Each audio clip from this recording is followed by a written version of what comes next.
लालच वाला खेल किए। जैसे जब रावण आया सीता माता को ले जाने के लिए तो उसने कौन सा खेल खेला? सोने का हिरण। सोने का हिरण बना के भेजा उसके मामा को ही। देखो दुश्मनी किससे निकाली? मामा से। मामा माविच बोला तू बन हिरण, बन नहीं तो मारूंगा तुझे।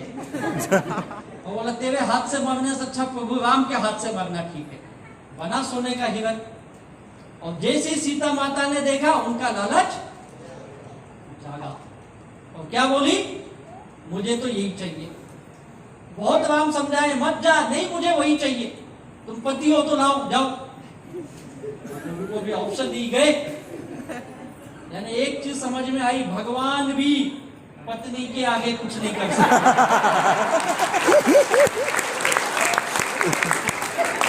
आप तो इंसानों को कुछ भी मत करो, जो बोले सब यस बोलने का। अब हो गया फिर लंका कांड। लालच। महाभारत आपने देखा क्या हुआ? पांडव ने क्या मांगा लास्ट में? 5 गांव दे दो भाई हमको, 5 गांव, हम पांचों भाई 5 गांव में रह लेंगे। पूरा हस्तिनापुर राज्य तेरा, 5 गांव दे दे। दुर्योधन के लालच, जमीन का लालच, पैसों का लालच, सब चीज का लालच होता है। उसने क्या बोला? अपन होते तो क्या बोलते? जान देना 5 गांव गया, पूरा राज्य अपने को मिला ना, सेटल कर लेते है या नहीं है? उसने क्या बोला? सुई के नोक बराबर जमीन नहीं दूंगा, यही बोला ना। और लास्ट में क्या हुआ? महाभारत। साला सुई के नोक बराबर जमीन नहीं दिया, 5 गांव के चक्कर में 100 भाई को मरवा डाला। खुद तो मरा, 100 को भी लेके मरा। क्या था ये? लालच। ये लालच सदियों से चले आ रहा है। और कहते जब इंसान धरती पे आता है, चाहे भगवान के रूप में आए, किसी भी रूप में आए, लालच उसके अंदर आ ही जाता है। और यही लालच आज आपको अलग अलग नाम से लूट रहा है। तो प्लीज अपने लालच को कंट्रोल करिए, इनको बचाइए। और हमारी डिमांड सरकार से यही चल रही है कि लालची भेड़ियों से हिंदुस्तानियों को बचाने के लिए कुछ नियम बनाइए। और जब नियम बनेगा तब बनेगा भैया। आप तो बचो, आपको तो भगवान ने अक्ल दी है, आप क्यों इनके चक्कर में फंस रहे हो? जब भी ऐसे लोग आए आपको बताए बिना काम किए पैसा मिलेगा रे। तू केवल डाल, तुझे लखपति करोड़पति बना दूं, तुरंत अपने लालच को बोलना है रुक रे तू रुक। ये सोने का हिरण आया है, सारा दुर्योधन बन के हमारे पूरी फैमिली को खत्म करेगा। तभी अपने लालच को कंट्रोल कर लिए तो आप सुधर जाओगे, समझ जाओगे। लेकिन इनके चक्कर में आप फंसे तो गए जिंदगी से। और ये इंडस्ट्री नेटवर्क मार्केटिंग जो है 100 सालों की बेहतरीन इंडस्ट्री है। करीब करीब 26-27 साल से हिंदुस्तान में हम इसे एक नए रूप में ले जाने की कोशिश कर रहे हैं। लेकिन पिछले 7-8 सालों में जब से गवर्नमेंट ने हमें सपोर्ट करना शुरू किया, तब हमें लगा कि इस इंडस्ट्री का अब असली दिन आने वाला है। और आज कुछ यूनिवर्सिटीज में डायरेक्ट सेलिंग नेटवर्क मार्केटिंग के लिए कुछ डिप्लोमा कोर्सेज भी आ चुके हैं। अगर ये एकेडमी में पढ़ाने जाने वाला सब्जेक्ट बन चुका है, आप समझ सकते हो इसका फ्यूचर क्या होगा। यस। आज एकेडमिक में पढ़ाया जा रहा है, इसका फ्यूचर बहुत है। अगर आप आज समझ गए तो ठीक है, नहीं तो कल बहुत देर हो सकती है। डायरेक्ट सेल्स एक प्योर बिजनेस है। जैसे एक दुकानदार अपना बिजनेस करता है, एक इंडस्ट्रियलिस्ट अपना इंडस्ट्री चलाता है, वैसे डायरेक्ट सेलिंग एक बिजनेस है। और इस बिजनेस की ताकत क्या देखिए, अगर वर्ल्ड वाइड देखेंगे तो 2020-21 में तकरीबन 13 लाख करोड़ का टर्नओवर इस इंडस्ट्री में हुआ है। पूरी दुनिया में 13 लाख करोड़ का टर्नओवर डायरेक्ट सेलिंग इंडस्ट्री ने पूरी वर्ल्ड में किया है। इसमें 43% केवल एशिया कॉन्टिनेंटल में हुआ है। क्या बात। एशिया कॉन्टिनेंटल यानी जहां पे चाइना है, इंडिया है, मलेशिया है, सिंगापुर है, जापान है, ऐसी कंट्रियों में 34% अमेरिका में हुआ इसका टर्नओवर। इस 13 लाख करोड़ का 34% हिस्सा अमेरिका से आया है, 43% एशिया कॉन्टिनेंटल से आया है, 20% यूरोप में इसका हुआ है और तकरीबन 3% अफ्रीका में हुआ है। ये पूरे वर्ल्ड की एक सिनारियो है। 13 लाख करोड़ की इंडस्ट्री आज से 2 साल पहले की है। 2 साल पहले का ये रिपोर्ट है। और इस इंडस्ट्री में काम करने वाले लोग देखोगे तो पूरी दुनिया में जो टर्नओवर हुआ है, अच्छा ये इसके प्रोडक्ट का एक बता दो, 13 लाख करोड़ में करीब 36% वेलनेस के प्रोडक्ट बिके। 36% का हिस्सा वेलनेस प्रोडक्ट का इस 13 लाख करोड़ में, 26% है पर्सनल केयर या कॉस्मेटिक प्रोडक्ट के 36%, और करीब 14.5% होम केयर के हैं और अदर्स प्रोडक्ट में 23.5% है। इस तरह के प्रोडक्ट की हिस्सेदारी है इस 13 लाख करोड़ में। और करीब 12.5 करोड़ लोग पूरी दुनिया में डायरेक्ट सेल्स इंडस्ट्री से एसोसिएट हैं। 12.5 करोड़ लोग।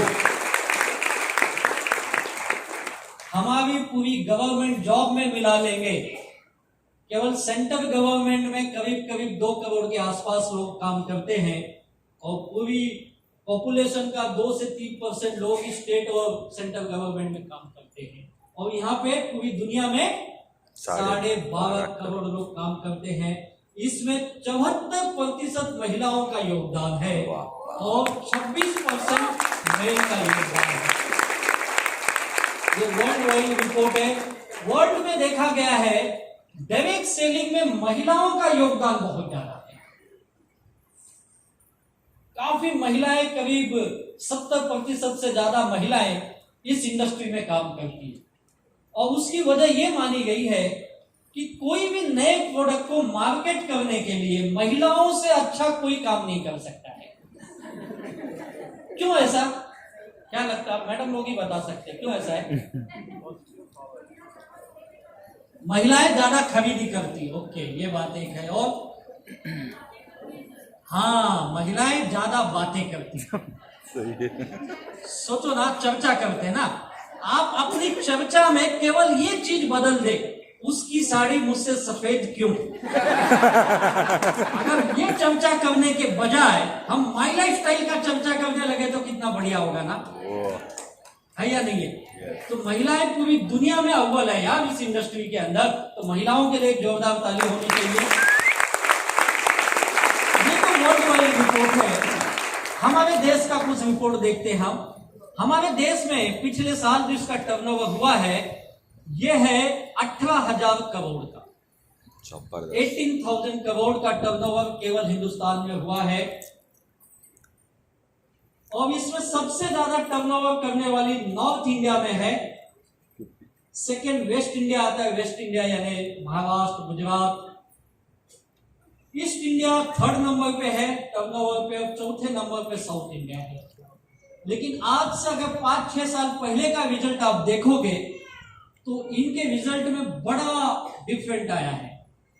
आज से 5-6 साल पहले यानी करीब 2011, 12, 13 उस सालों के बीच में देखोगे तो साउथ इंडिया नंबर 1 पे था और आज ये नंबर 4 पे आ चुका है।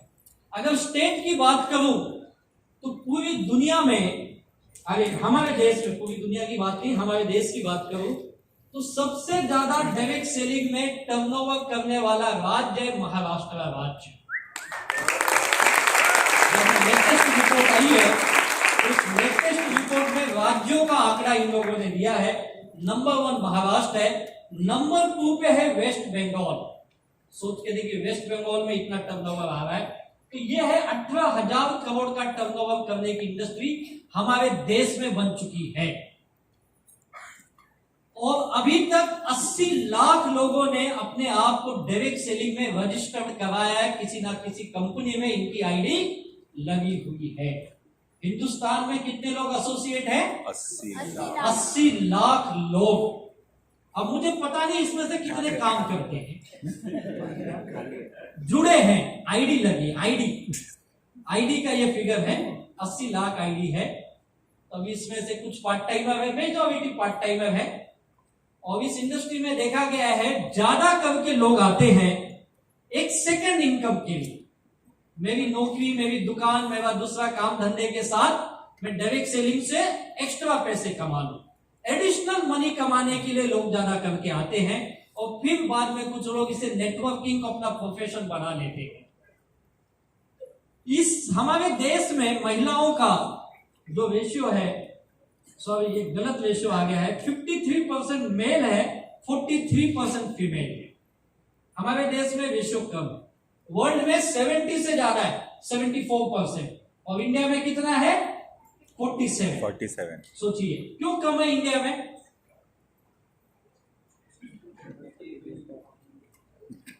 क्यों कम है? वर्ल्ड में 74 है यार, इंडिया में 47 क्यों है? मैडम लोग बताएंगे क्यों कम है महिलाओं का रेशियो हमारे देश में?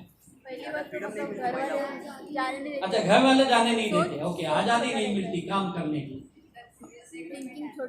अच्छा, सीरियल देखने में टाइम जाता है। सीरियल कहाँ देखते लोग? सब मोबाइल देखते हैं। अच्छा, अनुपमा ज्यादा देखते हैं। और कहाँ टाइम जाता है आपका? हमारे यहाँ एक ना, हमें मुझे लगता है पॉजिटिव एटमॉस्फेयर की भी कमी है। हमारे यहाँ माहौल ना बड़ा नकारात्मक माहौल चलता है। नकारात्मक यानी क्या? कोई सी ने नया काम किया, आप उसे बताने गए, भले सुन लेगा और आपके पीछे ना चालू हो जाएगा, ये चला है करोड़पति बन गया, ये देखो, ये चला है कुछ, ये सब चलता है क्या? पागल बन गया, मुझे पागल बनाने आया था। इसको बोलते नेगेटिव इंपैक्ट देना। यानी हर नई चीज का हम क्या करते हैं? नेगेटिव फीडबैक, नकारात्मक रूप में लेते, पॉजिटिव नहीं लेंगे, उसको नेगेटिव ही बात करेंगे। ये नहीं होगा, वे नहीं चलेगा। कुछ लोग पीछे बोलते, कुछ लोग मुंह पे भी बोल देते। और मैं ऐसे कई लोगों को जानता हूं, अच्छा खासा बिजनेस कर रहा था और कुछ दिन के बाद बिजनेस करना बंद हो गया। जब पता किया गया ऐसा क्यों हुआ, तो ये मालूम पड़ा कि लोगों की बातों में आ गया है। लोगों की बातों में आ गया मतलब 2-4 लोगों को बिजनेस बताने गया और वो 2-4 लोगों ने इसको उल्टा बता दिया। इसको ये बता दिया, ये सब में पढ़ना, तुझे किसी ने फंसा दिया है, अब तू मत फंसा किसी को। होता है या नहीं होता है? तो ये नकारात्मक माहौल हमारे यहाँ ज्यादा काम करता है। इसके लिए मुझे लगता है महिलाएं जल्दी आउट कर जाती है, कम काम करती है। लेकिन अब आने वाले दिनों में डायरेक्ट सेलिंग, आज भले आपके लिए चॉइस लग रही है, लू या ना लू चॉइस है, लेकिन एक गारंटी है, आने वाले कुछ सालों के बाद ये चॉइस नहीं बचेगी। नेटवर्क मार्केटिंग आपके जिंदगी का एक कंपलसरी हिस्सा बनेगा।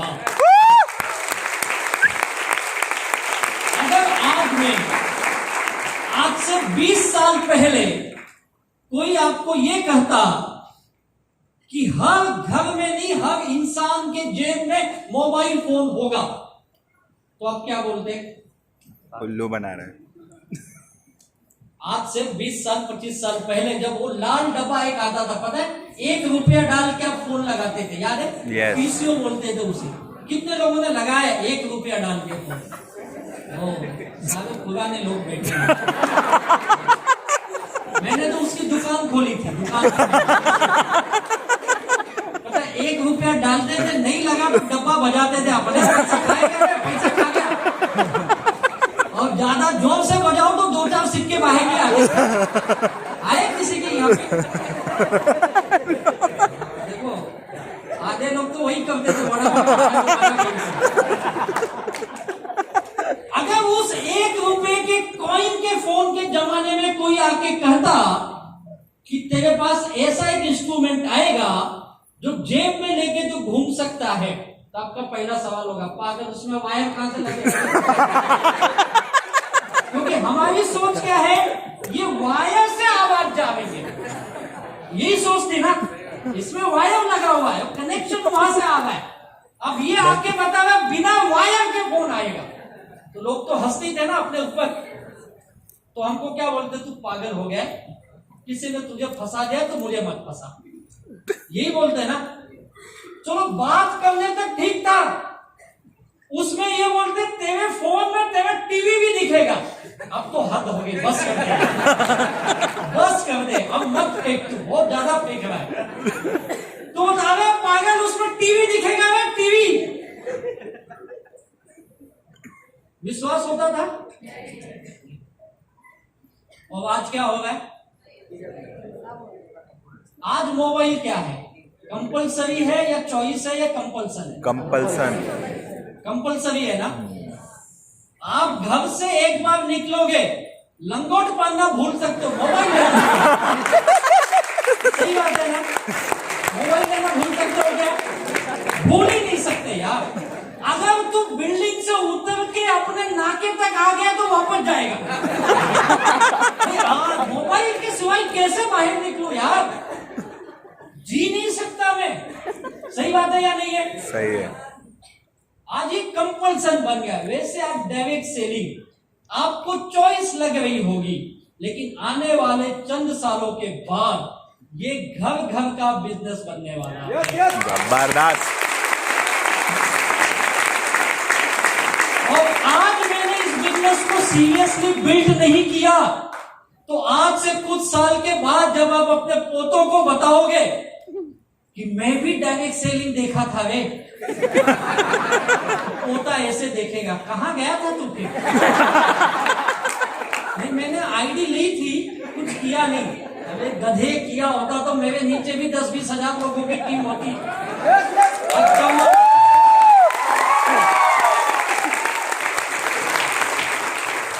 सही वक्त पे सही चीज को समझिए। आज से चंद साल पहले जिन लोगों ने आईटी का पावर समझा, कंप्यूटर की ताकत को समझा, और जो उस जमाने में आईटी इंडस्ट्री में गए, कंप्यूटर कोर्स के कंप्यूटर इंजीनियर बने, आज वो सारे लोग जिंदगी की बेहतर लाइफ जी रहे हैं। और मोस्ट ऑफ देम आज सिलिकॉन वैली में है, अमेरिका के अंदर, बिकॉज ऑफ उस वक्त उन लोगों ने कंप्यूटर की पढ़ाई की। सही वक्त पे सही जानकारी, ये बहुत इंपॉर्टेंट है। आज डायरेक्ट सेल्स हमें घर घर जाके बताना पड़ रहा है।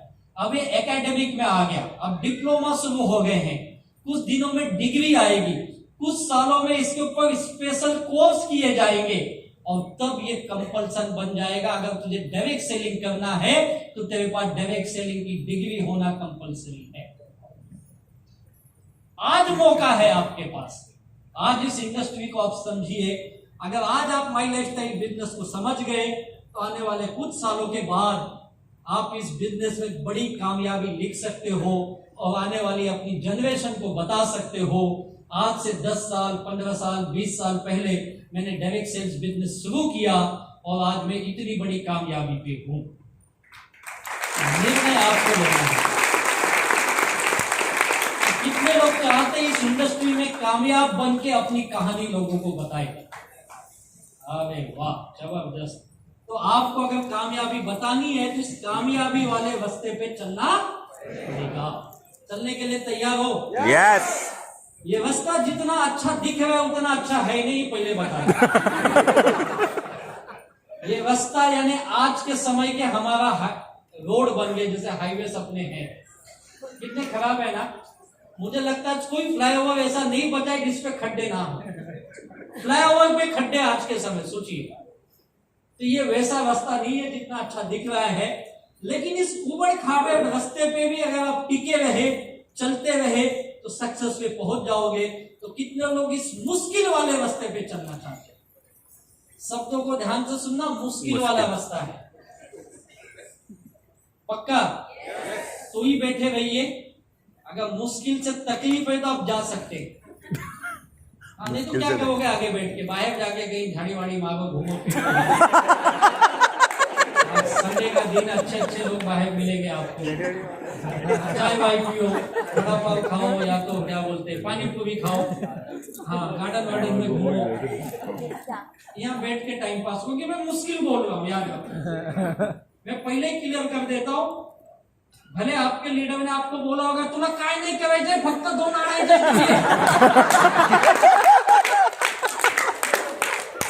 भले उसने कुछ भी बोल के तुझे लाया है, लेकिन मैं आपको पहले बता दूं ये मुश्किल वाला काम है। मुश्किल क्या है पता है इसमें? वैसे कोई मुश्किल नहीं है, मुश्किल एक है, हम अपने मन को नहीं समझा पाते। और ये मन को ना हमेशा अच्छी अच्छी बात सुनने की आदत है। मन को बुरी बात, गलत बात सुनने की आदत हमारा मन हमेशा ये चाहता है कि अच्छी चीजें बता तू, अच्छी चीजें। यानी जब आप किसी के पास बिजनेस लेके गए, उसने बोला वाह क्या बिजनेस लाया यार, जबरदस्त, क्या भारी बिजनेस बताया, माशाअल्लाह जबरदस्त, सुपर बिजनेस है। मन बोलेगा वाह मैं सही काम कर रहा हूं, सही काम कर रहा हूं। और जैसे किसी ने बोला बकवास है ये, बेवकूफ बना रहे हो, गोला फेंक के भागे। मन बोला अरे बाप रे, इतना गलत काम कर रहा हूं, ऊपर जाके खुदा को क्या मुंह दिखाऊंगा। ये मुश्किल है। यानी अगर आपका मन आपके कंट्रोल में नहीं है, तब आप ये बिजनेस नहीं कर सकते। सही। अगर आपका मन आपके बस में है, यानी कोई कुछ भी बोले आपको फर्क नहीं पड़ना चाहिए। मैं तो आया हूं अपनी जिंदगी के सक्सेस को पाने के लिए यार। मान लो आप किसी कंपनी में जॉब कर रहे हो, आप नए नए जॉब पे लगे उस कंपनी में, और उस कंपनी में आपने मुश्किल से 2 दिन जॉब की। 2 दिन के बाद आप अपने लंच समय में अपने नीचे आपकी कैंटीन है उधर, उस कैंटीन में गए और एक भाई साहब मिले, आपकी उनकी दोस्ती हो गई, एक ही टेबल पे दोनों खाना खा रहे, और वो भाई साहब ने आपसे पूछा आप कहां पे हो, आप बोलते हो मैं 2nd फ्लोर पे जॉब करता हूं, अभी अभी लगा हूं।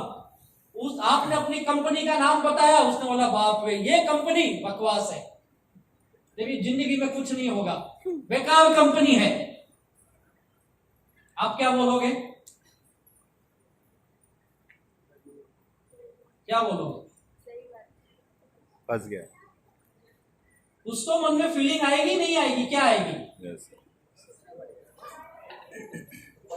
कुछ नहीं आएगी। बोलेगा अच्छा, क्या लगेगा? अरे यार कैसी कंपनी मिल गई, पता नहीं इधर क्या होगा, ये इतना बोल रहा है। एक तो ये भावना आएगी। Yes. दूसरा भाव क्या होगा आपका पता है? जाने देना, अपने को क्या करने का, पैसा मिलेगा, सैलरी मिलेगी, 1 महीना देखता है, नहीं मिली तो छोड़ देंगे। यही आएगी ना फीलिंग। Yes. थोड़ी कंपनी खरीदने आया हूं मैं, ये फीलिंग आएगी ना। वैसे ही अगर कोई माई लाइफ स्टाइल के बारे में बोले तो आप ये बोलना मुझे क्या करना सर, कुछ भी हो, मैं तो 4 साल काम करने आया हूं, 4-5 साल करके देखता हूं, मिला तो ठीक है। ये फीलिंग अगर आपकी होगी तो आप टिक जाओगे, नहीं तो लोग आपको तो गोल गोल घुमाने के लिए तैयार है। बस यही मुश्किल है, बाकी और कोई मुश्किल नहीं है। अपने आप को, खुद को पॉजिटिव रखना, ये बड़ा मुश्किल काम है। अगर आप कोई उठ के नहीं गए, यानी आप रखने वाले हो अपने आप, तो पहला चीज अगर कामयाब बनना है, इस बिजनेस में पैसे कमाने से पहले आपको माई लाइफ स्टाइल से प्यार करना पड़ेगा। क्या करना पड़ेगा? प्यार। आई लव माई जॉब, मुझे अपने काम से बेइंतहा मोहब्बत है, और ये मोहब्बत अनकंडीशनल होनी चाहिए, कंडीशन वाली नहीं। कैसी होनी चाहिए? अनकंडीशनल। अनकंडीशनल। अगर आपको माई लाइफ स्टाइल के बिजनेस में मजा नहीं आता है, तो ये बिजनेस आपके लिए बोझ बनेगा। क्या बनेगा? बोझ।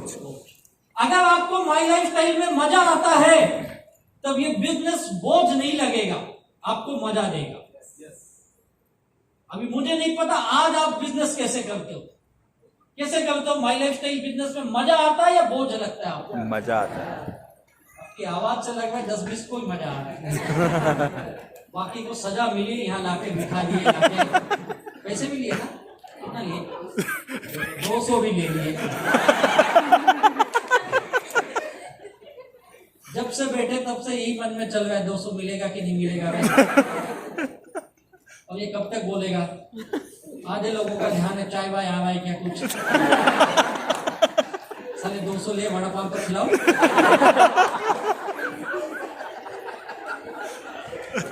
अगर अभी वड़ा पाव आ गया, चाय आ गया, तो मजा आ जाएगा ना।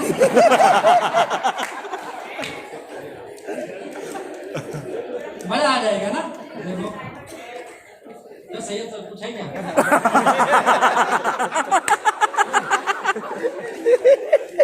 ऐसा बोले जो इतना जमा किया उतना हॉल वाला भाई साहब ले लिया, कुछ बचा होता ये साउंड वाले भाई साहब ले लिए। मजा किस बात का आ रहा है? अच्छा मेरी बात है, बातें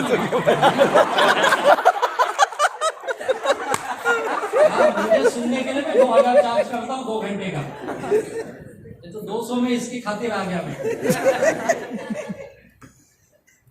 मजा किस बात का? अगर आपको यहाँ बैठ करके 2 घंटे 4 घंटे में मजा नहीं आ रहा है तो आप ये बिजनेस कल ही छोड़ दीजिए,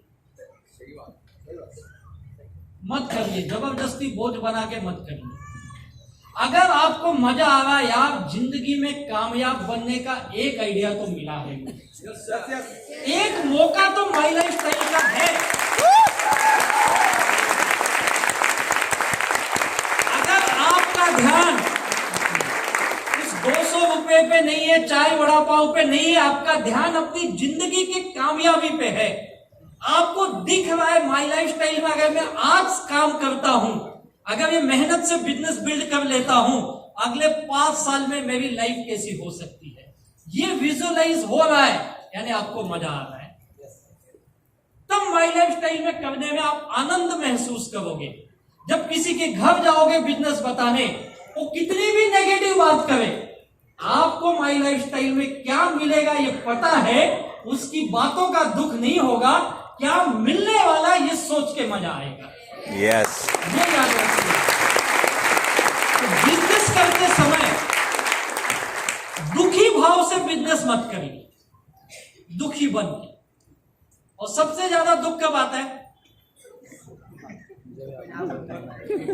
हाँ, जब लोग ना बोलते हैं, ओके, और काम नहीं करते हैं, ओके,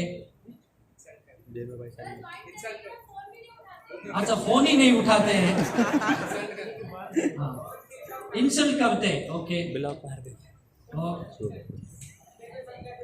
अपना लोग नहीं आते, कल देता हूं, परसों बताता हूं, है ना? अपने ऐसा बोलते हैं ना? हाँ, अपने को समझाओ तो पहले ही बताया, मैं ऐसे समझाने वाले बहुत मिलते हैं। अपने लोग नहीं आते थे।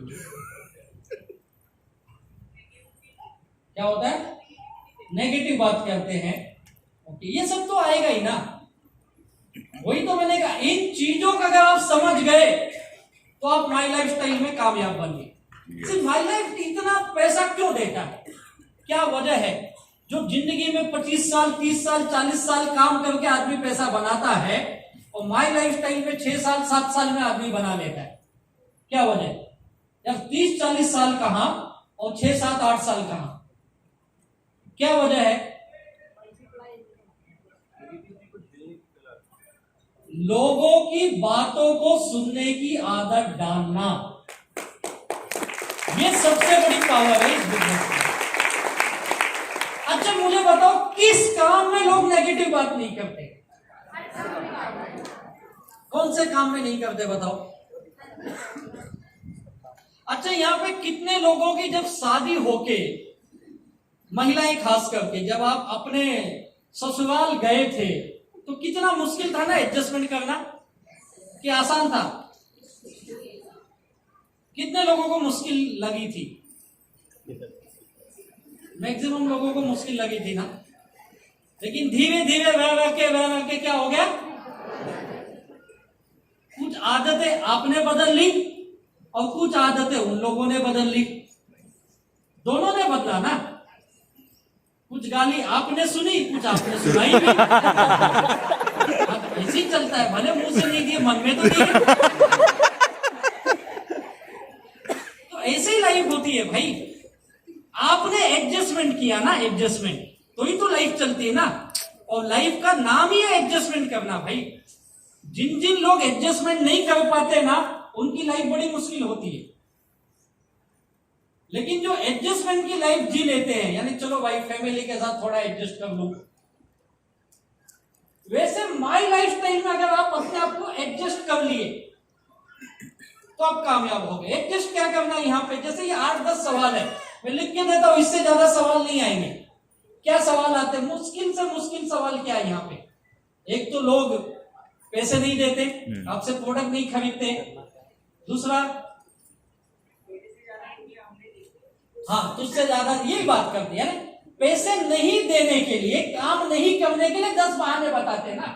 मतलब तो एक ही है ना, क्यों ना बोल रहा है ना आपको, और ना बोलने के लिए क्या बता हुआ है, 10 बहाने दे रहा है। ऐसी कंपनी हमने बहुत देखी है। ये तुम्हारे प्रोडक्ट की क्या गारंटी है, आप बोलते लीव अगेन पियो, वो बोलता है क्यों पीऊं मैं। आप बोलते लीवर अच्छा रहेगा, बोलते क्या गारंटी है, पी लिया लीवर बिगड़ गया तो। कितने सवाल करते भाई, ये काम है उनका, सवाल करेंगे वो। फिर आप बोलोगे 2 ही को लाना है, वो बोलता है 2 नहीं मिले तो अपन मन में बोलते साला मरने पे 4 कहां से लाएगा तू। मन पे बोलते, मन में, सामने नहीं बोलते।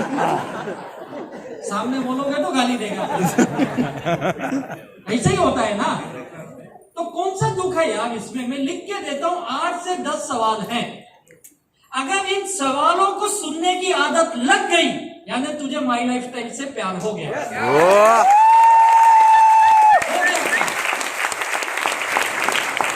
और एक आदत लगनी चाहिए, जैसे ही आपके अपलाइन का फोन आता है, आपको खुशी महसूस, अरे वाह आज मेरा दिन अच्छा है, आज मेरे ग्रेट अपलाइन ने मुझे फोन किया है यार, ये फीलिंग आनी चाहिए। या तो अपलाइन का फोन आते ही आपके मुंह पे 12 बज जाते हैं। अरे यार अब ये वापस मांगेगा, कल का ट्रेनिंग का 200 दिए, और फिर पूछेगा तेरे साथ कितने आएंगे। फिर आप बोलते हैं यार मेरे ही वांदे साला, दूसरे का क्या बताऊं। यही होता है ना। तो जब जब अपलाइन के फोन आए और अपलाइन आपको पूछा कल की मीटिंग में कब आएगा, कितने लोगों को लाएगा, अगले हफ्ते की ट्रेनिंग में तू आएगा, तेरे साथ कितने आएगा, तब तुझे मजा आएगा। तो यानी माई लाइफस्टाइल से प्यार है।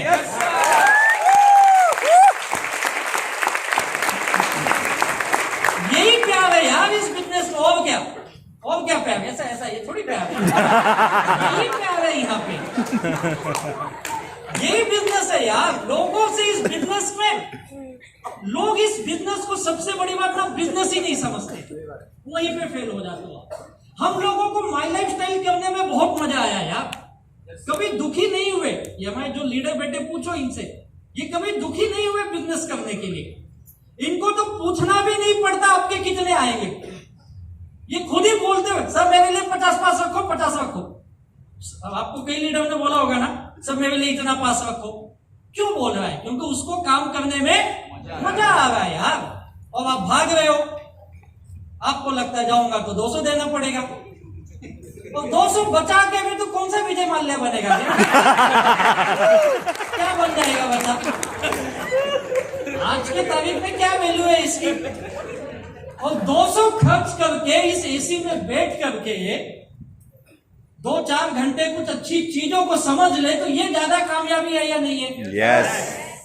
नहीं तो क्या करता, घर में भी बैठ के वही रील्स देखता, या तो कहीं नुक्कड़ नाके पे खड़े होता था, पान बीड़ी खाता था, 10-20-50 रुपए खर्च करता था, और क्या देखता, वो आई कि वो गई कि कौन आई कौन गई, और क्या करता था बता ना। आज एक जगह बैठ के अपनी कामयाबी की बात कर रहा है भाई, अपनी कामयाबी के लिए सोच रहा है, अपनी फैमिली के सक्सेस के लिए सोच रहा है। आपके लीडर्स के लिए जोरदार ताली होनी चाहिए। आपका कितनी बड़ी बात है यार। आप सच बताओ, आपके जीवन में कौन ऐसा आदमी मिला जो आपको 2 घंटे बिठा के ये बताया तेरी जिंदगी में अच्छा घर बनेगा, तुझे गाड़ी आएगी, बैंक बैलेंस बनेगा। कौन बताया आज तक? बताया किसी ने? तो आज बता रहे तो आपको खराब लग रहा है। आपको चाहे वड़ा पाव की पड़ी है। वड़ा पाव ज्यादा इंपॉर्टेंट है या जिंदगी के सपने पूरे होने?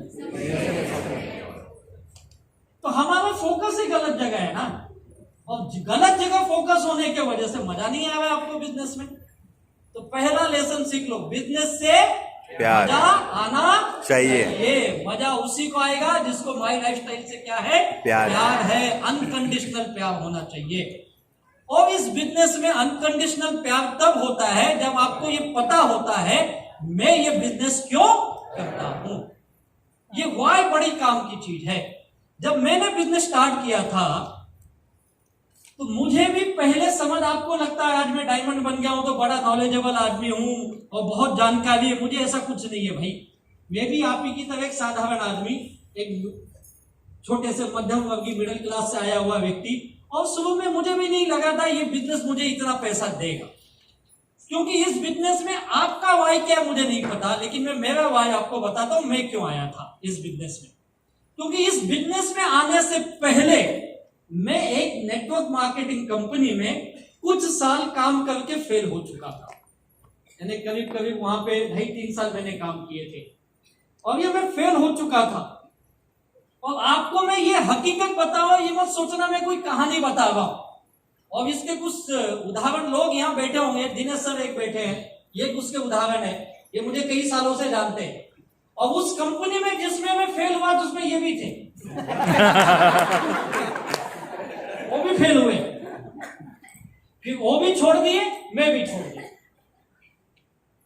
नेगेटिव हो गए बिजनेस से। और मैंने जब बिजनेस सुना था ना तो एक एनआरआई व्यक्ति से सुना था। एनआरआई आप जानते हो, जो फॉरेन में रहते हैं, नॉन रेसिडेंस इंडियन। वो एनआरआई व्यक्ति उस वक्त कनाडा से आए थे और हमारे थाने में एक 10-15 लोगों की मीटिंग उन्होंने रखी थी और वहां पे मेरा एक दोस्त मुझे लेके, देखो वाकया कितना जबरदस्त है। मेरा दोस्त संडे का दिन था, वो मुझे आया, बोला क्या कर रहा है, बोला कुछ नहीं कर रहा है, बोला चलना एक जगह जाना है। बोला कहाँ जाना है, बोला एक मीटिंग है स्कूल में। बोला कहीं की मीटिंग, बोला मुझे भी पता नहीं, एकदम बुलाया है, बोला तू चल साथ में। मैं गया उसके साथ और वहां पे वो एनआरआई व्यक्ति मिले और उन्होंने हमें बताया डायरेक्ट सेलिंग क्या है। और ये बात है आई थिंक 96 की। और उन्होंने बताया ये विदेश में कैसे काम होता है। 1980s में मैकेनिकल इंजीनियर बने थे, उनका नाम था नवनीत भाई देसाई, वो गुजरात के वलसाड डिस्ट्रिक्ट के थे। 1980 में मैकेनिकल इंजीनियर बन के अमेरिका गए और अमेरिका में नौकरी कर रहे थे। नौकरी करते करते डायरेक्ट सेलिंग बिजनेस किए और वहां से बिजनेस करने के लिए कनाडा शिफ्ट हो गए। सोच के देखो, मैं बड़ा आश्चर्य हुआ यार, ये आदमी अमेरिका में 1980 में मैकेनिकल इंजीनियर बना, वहां जॉब करते करते बिजनेस से दूसरे देश में शिफ्ट हो गया यार। और उन्होंने कुछ चीजें हमें बताई, मैं बहुत मोटिवेट हुआ। और उनकी एक बात मुझे आज भी याद है जो उस वक्त उन्होंने कहा था। उन्होंने कहा था एक ऐसा बिजनेस है, कोई सुबह उठ के मुंबई में चाय पी रहा है आपको पैसे आएंगे, कोई सुबह दिल्ली में नहा रहा है आपको पैसे आएंगे, कोई बेंगलोर में टूथब्रश कर रहा है आपको पैसे आएंगे। मैं बोला यार ये तो काम दुनिया करेगी, चल अपने को पैसे आएंगे, इससे अच्छा हो क्या होगा। मैं बहुत मोटिवेट। और फिर मीटिंग खत्म हुई और जैसे मीटिंग में आप हम लोग क्या करते हैं, लोगों को गोल गोल जमा करते हैं ना वापस से, तो वैसे वहां गोल गोल जमा किए, बजाए ताली। तो हमको पूछा तुमको कौन बुलाया, और ज्यादा 10-15 ही तो लोग थे। मैं बोला ये बुलाया जो मैं बाजू में बैठा था। उसको पूछा तुमको कौन बुलाया, बोला उसी को ढूंढ में आया ही नहीं इधर। सोच के देखो, हम 2 पागल पहुंच गए और उसको जिसने बुलाया नहीं आया। बोला कौन था वो, बोला मैं जहां पे अपनी स्कूटर, उसकी स्कूटर थी उस वक्त एलिमल वेस्पा की एक स्कूटी थी। बोला वो जहां पे मैं रिपेयर कराता हूं ना, गैरेज वाले ने बुलाया और गैरेज वाला ही गायब है, क्योंकि संडे को उनका धंधा रहता है, तो उसका संडे को ज्यादा बिजनेस होता तो आया नहीं। हम 2 बैठे वहां पे।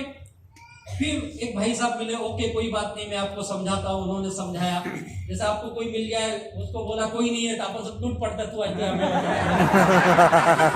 जैसे हमारे पीछे पड़ गए, हम बताओ भाई। और फिर बिजनेस समझाया, बताया और फिर हम लोगों ने बिजनेस स्टार्ट किया। और मैं बड़ा इंप्रेस हुआ। उस वक्त मैं एमकॉम कर रहा था और मैं एमबीए की तैयारी कर रहा था और मुझे एमबीए में एडमिशन मिला, लेकिन मैंने एमबीए नहीं किया। कुछ घर की भी हालत ठीक नहीं थी और मुझे लगा अभी एमबीए करूंगा, फिर इतना पैसा लगाऊंगा, 2 साल कोर्स करूंगा, फिर कहीं जॉब या बिजनेस कुछ सेट होगा, तब तक यहाँ रेडीमेड बिजनेस है। और उस व्यक्ति से मैं बड़ा इंप्रेस था जो एनआरआई व्यक्ति थी। और फिर मैं फुल टाइम बिजनेस किया। मैंने नौकरी नहीं किया, फुल टाइम बिजनेस किया। और उस 3 सालों में फिर कुछ बना नहीं, बिजनेस में फेल हुआ, पैसे आए नहीं, और जो बताया गया उतना कुछ हुआ नहीं। लेकिन वहां पे ट्रेनिंग बड़ी अच्छी अच्छी होती थी। उस वक्त हम लोग 500,000 रुपए देके ट्रेनिंग अटेंड करते थे, याद होगा दिनेश सर आपको। तो उस वक्त हम लोग 500 रुपए देते थे यार उस ट्रेनिंग को सुनने के लिए। और ऐसे ही कोई ना कोई एनआरआई आते थे, कोई कनाडा से आया है, कोई यूएस से आया है, कोई अमेरिका इंग्लैंड से आया है, और उस फॉरेनर को देखने के लिए 500,000 रुपया लगता था। और गड़बड़ी आधा क्या बोलता है समझता नहीं है। अपना हिंदुस्तानी भाई है, ये तो थोड़ा हिंदी बहुत बोल लेता था, और वहां के लोग तो कुछ नहीं बोलते थे। तो वहां पे बिजनेस की जानकारी मिली, लेकिन अनफॉर्चुनेटली हम पैसे नहीं कमाए। तो दुखी हो गया, बिजनेस से आउट हो गया, और ये लगा कि अब ये बिजनेस अपने काम का नहीं है। और फिर हम लोगों ने कुछ दूसरा काम करने का सोचा। तो मैंने अलग अलग बिजनेस करने का दिमाग में बैठा हुआ था, अपने को बिजनेस करना है। तो छोटे छोटे बिजनेस किए। मैंने एक होटल चलाया, उस दिन होटल भी मेरा नहीं चला। फिर मैंने बताया मैंने एसटीडी पीसों की एक दुकान खोली, उस दिन वो चला के देखा। फिर मैं रियल एस्टेट एजेंट बना। बहुत सारे ऐसे छोटे छोटे काम किए, लेकिन मेरा कोई काम में पैसा नहीं बना पाया। मैं एलआईसी का एजेंट भी बना, लेकिन पॉलिसी नहीं निकाली किसी की, मुझसे किसी ने नहीं निकाली। सोच के देखो कैसा एजेंट है, यानी हर काम में मैं फेल होते चले गए। और ऐसे ऐसे जिंदगी के 7-8 साल बीत गए। जब आप लाइफ में 7-8 साल पैसे नहीं कमाते, आपका करियर सेट नहीं होता है, तो आप उस घर के लिए सबसे परेशानी का कारण। अब हम मिडिल क्लास के लोग, तो मेरे घर में भी मुझे लेके रोज झगड़े होते थे, खास करके मेरे माँ बाप के बीच। ये लड़का क्या कर रहा है, इसको समझता क्यों नहीं है। फिर हमको अलग अलग उदाहरण दिए जाते हैं ना, एग्जाम्पल, देख उसका लड़का कहाँ पे, देख तेरे साथ पढ़ने वाला कहाँ है, आज अच्छे जॉब पे, पागल तू एमबीए भी छोड़ दिया और यहाँ पे भी तेरा कुछ नहीं हो रहा है। और तू करना क्या चाहता है ये तो बता। कभी होटल खोलता है, कभी एसटीडी पीसो खोलता है, कभी क्या करता है, तुझे ही नहीं समझ में आ रहा है। और मैं बहुत दुखी हो गया। फिर मैंने एक गिफ्ट आर्टिकल की दुकान भी एक दोस्त के साथ खोली, उस दिन वो भी चलाया, यानी वो भी सेट नहीं हुआ। 7-8 सालों में एक चीज समझ में आया कि लाइफ में पैसा बहुत इंपॉर्टेंट है। अगर आप पैसा नहीं कमाते हो ना, तब आप किसी काम की। और मैंने एक चीज सीखा हो, अगर आपके जेब में नोट है तो दुनिया आपको सलाम करती है, अगर आपका जेब खाली है, दुनिया छोड़ो, अपने घर के लिए आप एक बोझ हो। और ये मुझे फीलिंग हुई यार, मैं कर क्या रहा। और जैसे मैंने कहा, मेरे घर पे हमेशा तू मैं झगड़े को, इशू को लेके तू क्या कर रहा है, तेरा कैसे होगा, आगे क्या करना है, तुझे कुछ समझ में नहीं आ रहा था उस वक्त। और न चाहते हुए भी मैं नौकरी पे जॉब करने लगा, क्योंकि मुझे घर से एक अल्टीमेटम मिला, और ये कि अब तेरा नाटक बंद कर। क्योंकि मेरे घर पे मैं हमेशा बोलता, जिस घर में पैसे नहीं आते उस घर में क्या आते हैं, झगड़े आते हैं। देख लो किसके घर ज्यादा झगड़े होंगे, जहां बहुत पैसा है, जहां पैसों की तंगी है, वहां पे झगड़े। मेरे भी घर पे, और मैं कई बार घर के झगड़ों से मैं घर छोड़ के चले गए, क्योंकि घर पे झगड़े होंगे तो आप क्या बोलोगे, ज्यादा तो मुझे नहीं रहना इस घर पे। मैं भी यही बोल के निकला, और दिन भर भटका, रात को वापस गया। रात को किसके घर जाऊंगा यार, ठिकाना अपना घर ही होता है यार। और मेरी माँ को ये मेरी आदत अच्छे से पता थी। वो बोलती थी सुबह तो बहुत स्टाइल में गया था रे। मैं बोला क्या सुबह वापस चले जाऊंगा, अपना तो काम ही ये सुबह जाना रात को आना। और घर में ये सब उलझन थी। और एक दिन मेरे बापू ने मुझे अच्छे से समझाया, ये जो तू सुबह जाता रात को आता ना, ये नाटक बंद कर दे। अब तुझे इस घर में रहना है तो हम जो बोलेंगे तू वो करेगा। मैं भी बहुत परेशान था, मतलब बोलो क्या करना है, बोले तू जॉब कर ले, अब ये बिजनेस तेरे बस का नहीं है, तू जॉब कर ले। मैं भी बहुत सारे कर्जे में आ गया था, और 8 साल बिजनेस किया यार, 1-2 साल नहीं किया। और मैंने वो बिजनेस किया जहां पे पैसे लगाने पड़ते भाई, आपके जैसे बिजनेस नहीं किया कि 10,000 दिया 2 आईडी लग गई, वैसा बिजनेस नहीं था। जब मैं होटल में पैसे लगाए, गिफ्ट आर्टिकल के दुकान में पैसे लगाए, एसटीडी पीसों में पैसे लगाए। और मैं एक वक्त ऐसा था ना, मैं पैसा उठाने का मास्टर बन गया था। यानी यहां से लोन उठाओ, वहां से उठाओ, बीसी समझते हो, बीसी चलती है। तो बीसी का में एक समय पे बड़ा ये था, यानी पहला हाथ उठा के गायब होता था। कहीं बीसी मेरे पिताजी ने भरी, क्योंकि उनकी इज्जत थी समाज में, अपनी तो थी ही नहीं। तो ये हालत थी। तो मुश्किल दौर था। अब मुझे घर से समझाया गया अब तू जॉब कर ले, नहीं तो ये घर पे तेरा ठिकाना नहीं है। तो मैं भी दुखी था, बोला ठीक है कोई ऑप्शन नहीं है, तो मैंने भी जॉब कर ली। और मैं जॉब पे लगा और जाने अनजाने में एक लाइबिलिटी की दुनिया में आ गया था। करीब करीब एक 24-25-26 लाख की लाइबिलिटी थी मेरी। ये 24-25 लाख की लाइबिलिटी मेरे लिए पहाड़ जैसे लगती थी। कहाँ से दो, कुछ बैंकों के लोन, कुछ पर्सनल लोन, 5-5, 6-6% से पैसा, और लास्ट के पैसे तो मैं 10-10% से भी उठाया हूं। 10-10% से। सोच के देखिए, एक चीज समझ में आया, पैसा उठाना आसान है लेकिन देना बहुत मुश्किल है। क्योंकि देते समय आप केवल पैसा नहीं देते, उसका इंटरेस्ट भी देना पड़ता है। और आपकी अगर आप किसी का ईएमआई भी बैंक का होगा, अगर 2-4 ईएमआई भी आपकी रुक गई ना तो पूरी गाड़ी गड़बड़ हो जाती है। और वही मेरा था, मुझे समझ में नहीं आ रहा था क्या करना है, और मैं अपने जॉब पे लगा। बड़ी मुश्किल से मुझे एक जॉब मिली और मेरी जॉब चल रही थी। और उसी जॉब के बीच में मुझे एक ऐसे व्यक्ति से मुलाकात हुई जिनको मैं जिंदगी में कभी मिला नहीं था। और वो व्यक्ति किसी और के कांटेक्ट के थ्रू मेरे घर आए थे, उनको किसी ने मेरा नंबर दिया। और मैं जॉब पे था तो घर पे मैं था नहीं। और मेरे घर की एक खासियत है उस वक्त की, अगर मेरे घर पे बेल बजाया किसी ने, दरवाजा खोलेंगे और उसने पूछा राजेश यादव है क्या, नहीं है। कब आएगा, हमको क्या पता है कहाँ गया है, हमको क्या पता कहाँ गया है। आना उसको पूछेंगे नहीं, घर के अंदर आओ, आना तो मना है तुझे, बाहर से ही जा। और वो भी बाहर से चले गए। मैं रात को घर आया तो मेरी माँ ने बोला तू सुधरेगा कि नहीं सुधरेगा। बोला अब क्या हुआ तुझे, तू किसका किसका पैसा लिया है। लिया मैं, देखेगा तुझे क्या करना है। नहीं, आज एक मद्रास से आदमी आया था, वो बोला मैं मद्रास से आया हूँ। मैं भी बड़ा आश्चर्य, साला मद्रास में गए कि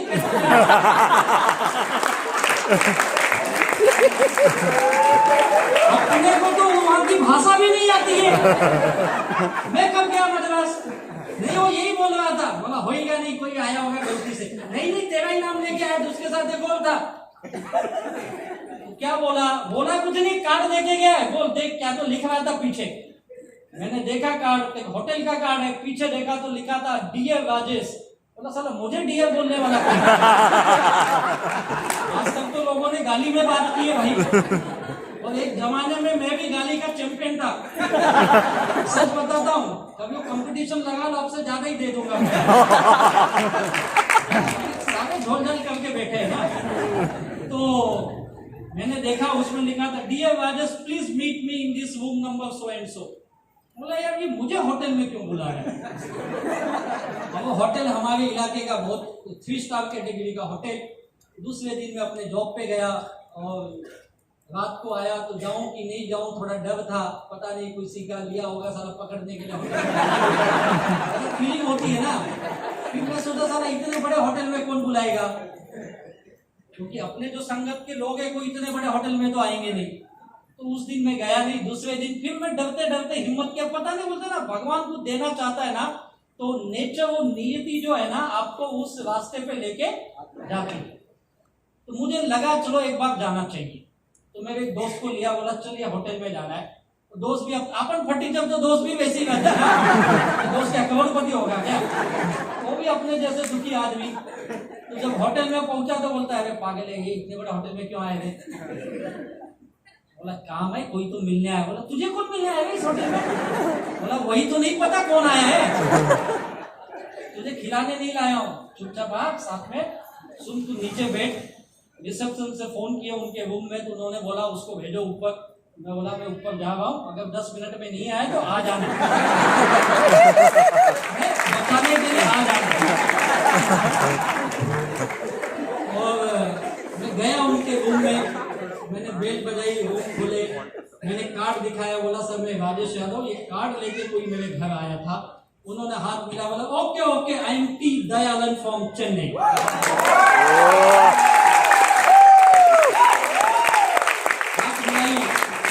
हाथ बड़ा खतरनाक मिलाते, आप मिलाए उनसे हाथ, कैसे मिलाते? एकदम ऐसे ऐसे हिला देते हैं, इतना जोर से हिलाते कि गया लगता है। और आइए आइए अंदर आइए, प्लीज वेलकम वेलकम। मैं अंदर गया, पहले देखा कोई है ही नहीं, बोला ये अकेला है, इसके लिए तो मैं काफी, वो भी मेरे जैसे ठीक है इसके लिए। और फिर वो बोलते बैठिए, मैं बोला आप हो कौन पहले ये तो बताओ, और आप आए कैसे और मेरे घर तक कैसे पहुंच गए? तब उन्होंने कहानी बताई, मैं इसके थ्रू आया था, ये वैसा था, मैं 2 दिन पहले आया था। बोला ओके, मैं बोला किस लिए आए हो, आप मुझे जानते हो? बोले नहीं, मैं उसके थ्रू आपका कांटेक्ट मिला और मैं आपको एक बिजनेस प्रपोजल बताने के लिए आया था। बोला ओके, कुछ बताने आया था, लेना देना नहीं। फिर जान में जान आई, बोला अच्छा आदमी है।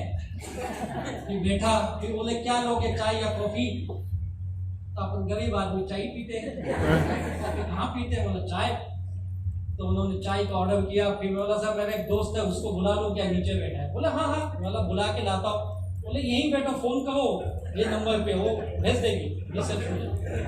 ऐसा भी होता है क्या? फोन किया तो वो भी आ गया, बोला ये अपना मानुस है ये। हम दोनों बैठे और वो बिजनेस बताना चालू किए, और वो इंग्लिश बोलते हैं, उनको हिंदी आती नहीं है। और ये मेरा दोस्त 10 मिनट में कौन सो रहा है ना सब, मेरे को पूछे कितने वेळ रे, मला काय माहित आता, हा कधी थांबेल, चहा बोल रहा है, थांबने का चहा घे। बोले इतने बड़े होटल में चाय तो पीते जा। तो कुछ देर के बाद चाय आई, फिर हम लोगों ने चाय पिया। फिर ये 5 मिनट बाद बोलता जाओ कभी जाओ।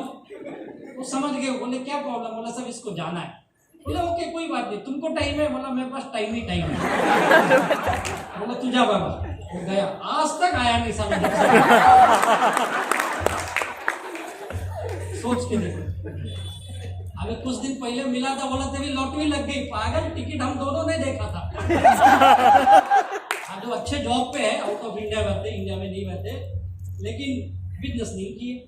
ये मत सोचो कि हर आदमी करता है यार, जिसके थ्रू में गया वही नहीं किया बिजनेस। आप सोच के देखो। और फिर उन्होंने बिजनेस बताना चालू किया, सब बताए। 1-1.5 घंटा बीत गया सब उनकी बातों में। फिर 1-1.5 घंटे के बाद पूछते यू हैव समथिंग? उन्होंने मेनू उठा के दिया। बोला मुझे कुछ नहीं खाना, तुम ही खाओ। नहीं नहीं कुछ नहीं लूंगा। अरे लो ना कुछ। बोला नहीं कुछ नहीं लूंगा, चाय ले लिया बहुत है। नहीं कुछ तो बोलो, सैंडविच चलेगी सैंडविच। बोला तुमको जो खाना है खाओ भाई, मुझे कुछ नहीं चाहिए। नहीं नहीं तुम देखो बोलो। बोला मैं देखूंगा भी नहीं, बोलूंगा भी नहीं। बोला सैंडविच, क्योंकि अपने यहाँ नियम है, जो ऑर्डर देगा बिल वो भरेगा।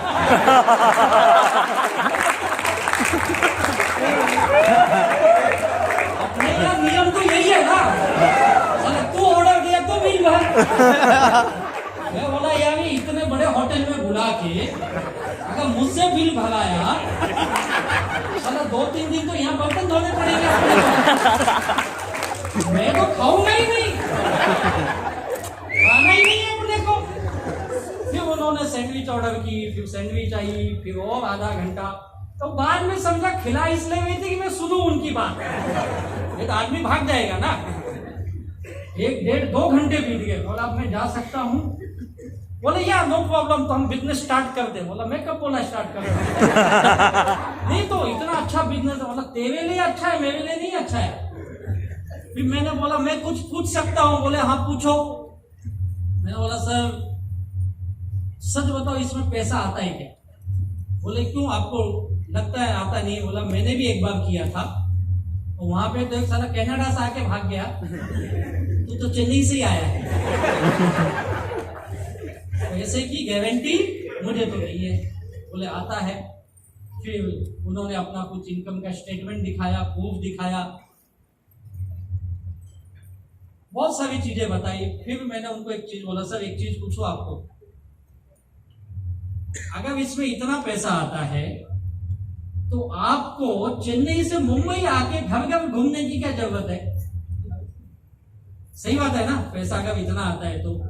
बोले नहीं नहीं, मेरा चेन्नई में बिजनेस बहुत अच्छा डेवलप हो गया, अब हम वेस्ट इंडिया में बिजनेस डेवलप करना चाहते, इसलिए हमने मुंबई से स्टार्ट करने की कोशिश की है, और हमें कुछ ऐसे क्या बोलते हो एम्बिशियस लोग चाहिए।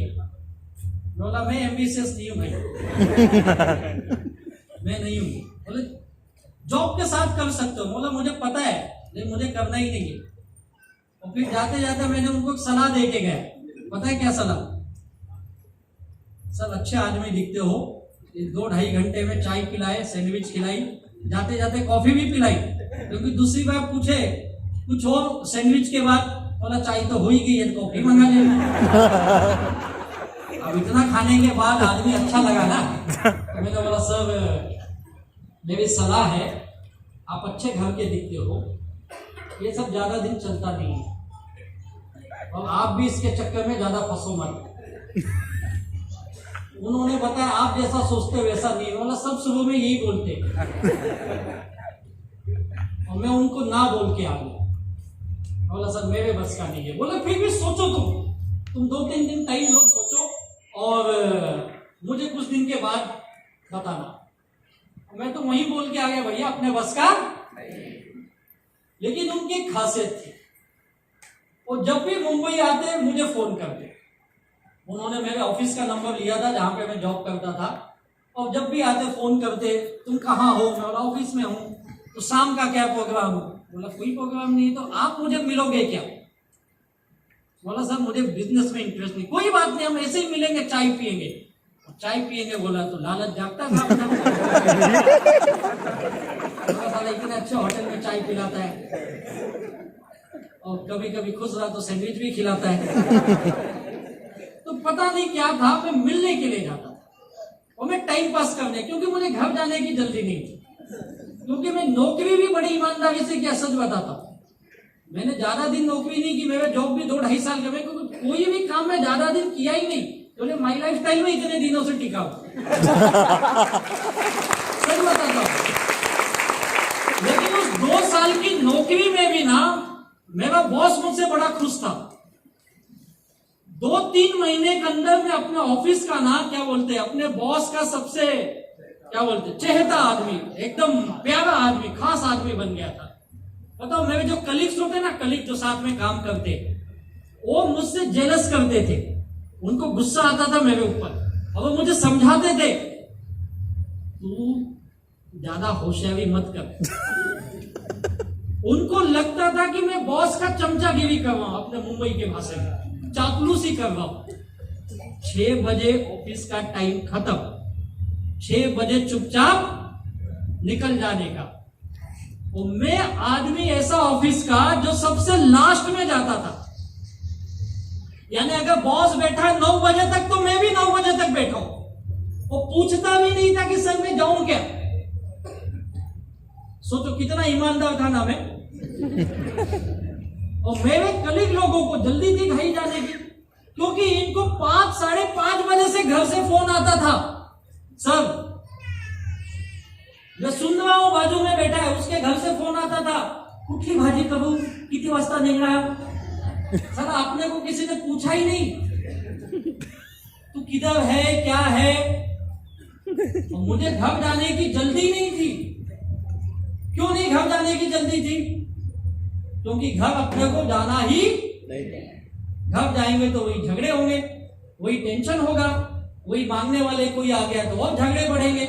इससे अच्छा घर ही मत जाओ, या जितना देर हो सके जाओ। क्योंकि मैंने एक चीज सीखा, अगर आप किसी का पैसा लिए हो ना, तो आपके पास 2 ही ऑप्शन है।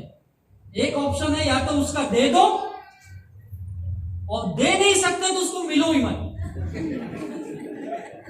हाँ और क्या कर सकते हो। मैंने दूसरा काम किया, मिला ही नहीं, चलो तो ढूंढ डालूंगा। और मैं इतना होशियार था ना, मेरा ऑफिस था नवी मुंबई में सानपाड़ा में, और मैं बताता था लोगों को मैं लोक परेल में काम करता हूं। सानपाड़ा आ जाएंगे ढूंढते ढूंढते। दिमाग था अपने पास, लेकिन वो साला ऐसा दिमाग था जो खड्डे में ले गया मुझे। तो मैं सबसे जल्दी ऑफिस में जाता था। हमारी ऑफिस खुलती थी 10 बजे, मैं 9:30 बजे ऑफिस में टच, और विद इन 2 मंथ्स ऑफिस की चाबी बॉस ने मुझे दे दी, राजेश तू ही पहला आता है, तू ही खोल। जो सफाई वाला था ना, जो झाड़ू लगाता था, वो भी देर से आता था। वो मुझसे पूछता था, साहब आप जल्दी क्यों आते, तुझे क्या करना है, काम करना।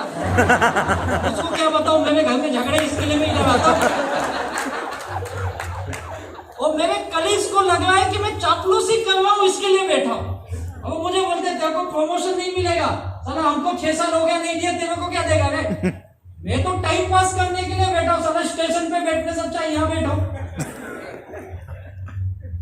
और वैसे में भी लाइफ चल रही थी, तो सबका फोन आता था, शाम को क्या प्रोग्राम है, बोला कोई बात नहीं, तेरे इधर आके चाय पीऊंगा। और ऐसे में भी उनकी 2-4 मुलाकात के बाद दोस्ती हो गई, लेकिन मैंने बिजनेस नहीं किया। आप बोलते ना, लोग ना बोलते हैं, लोग पैसे नहीं देते, लोग फोन नहीं उठाते हैं, लोग मिलते नहीं है। भैया जितने सवाल सुनते हैं ना, उतना नाटक मैं खुद किया हूं। तुम सुनते हो, मैं किया हूं। तो जब मुझे कोई ना बोलता था ना, मैं खुश होता था, अपना ही भाई है, दुखी है।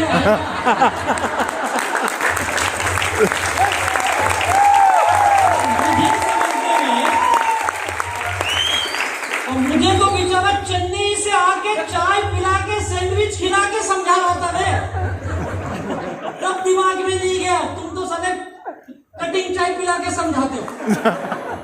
वो तो 3 स्टार होटल में बिठा के समझाता था, और मैं उसको समझाता था अच्छे घर का है, ये सब में ज्यादा दिन मत फंस। और ऐसे ऐसे देखते देखते 1.5 साल बीत गए, मैंने बिजनेस नहीं किया। और आप मानोगे नहीं, मैं कुछ इनकी मीटिंग ट्रेनिंग में भी गया हूं। ये बोले ये संडे को क्या है, बोला सबसे मुसीबत दिन वही है। संडे को ऑफिस बंद है, टाइम पास कहां करूं, ऐसा मन में सोचता था, उनको नहीं बताता था। वो बोले हमारा एक ना गेट टुगेदर है, उस समय लोग गेट टुगेदर, जो अपन जीटीएस बोलते ना, ये बोलते थे गेट टुगेदर है। बोला कहां पे है, तो यहाँ कहीं उस समय ज्यादा करके प्रोग्राम आपके मलाड और अंधेरी गोवेगांव यहाँ होते थे। मैं रहता हूँ थाने में, तो मलाड में आ जा, मलाड में। बोला आ जाऊंगा, साला पास ही दादर तक है, दादर से दूसरा लेना पड़ता है, मलाड की टिकट लेके पहुंच जाता था। आप बिलीव नहीं करोगे, कहीं इनकी मीटिंग 4 बजे की, मैं 3 बजे पहुंच गया उधर। और वहां से 1 रुपया डाल के फोन, सर कोई नहीं आया। अरे तू इतना जल्दी क्यों आया वे?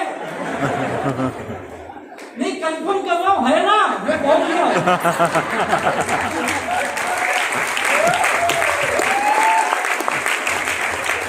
और उस मीटिंग से सबसे लास्ट निकलने वाला आदमी भी अपन,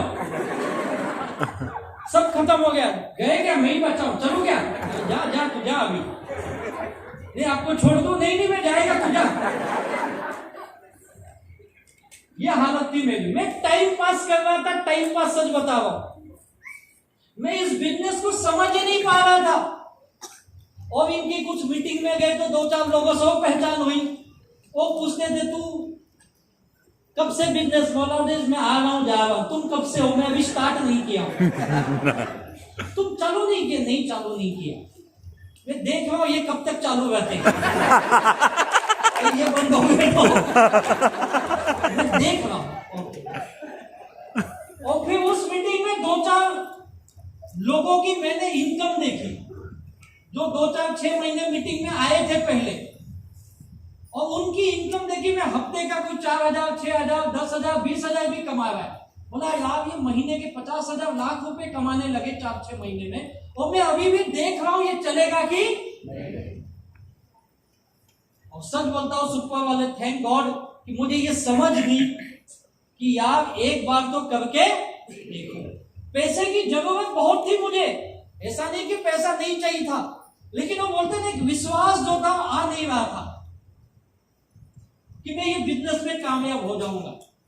और जो लोग आपको मना बोलते हैं, उसकी एक वजह ये होती है कि उसको विश्वास नहीं आ रहा है। बस ये नहीं कि पैसा नहीं है, ये नहीं है, मैं भी यही बहाना बताता था यार।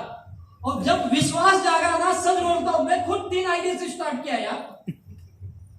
जो कल तक बोलता था पैसा नहीं था, जब विश्वास आया तो मैं 3 आईडी का 30,000 लाया।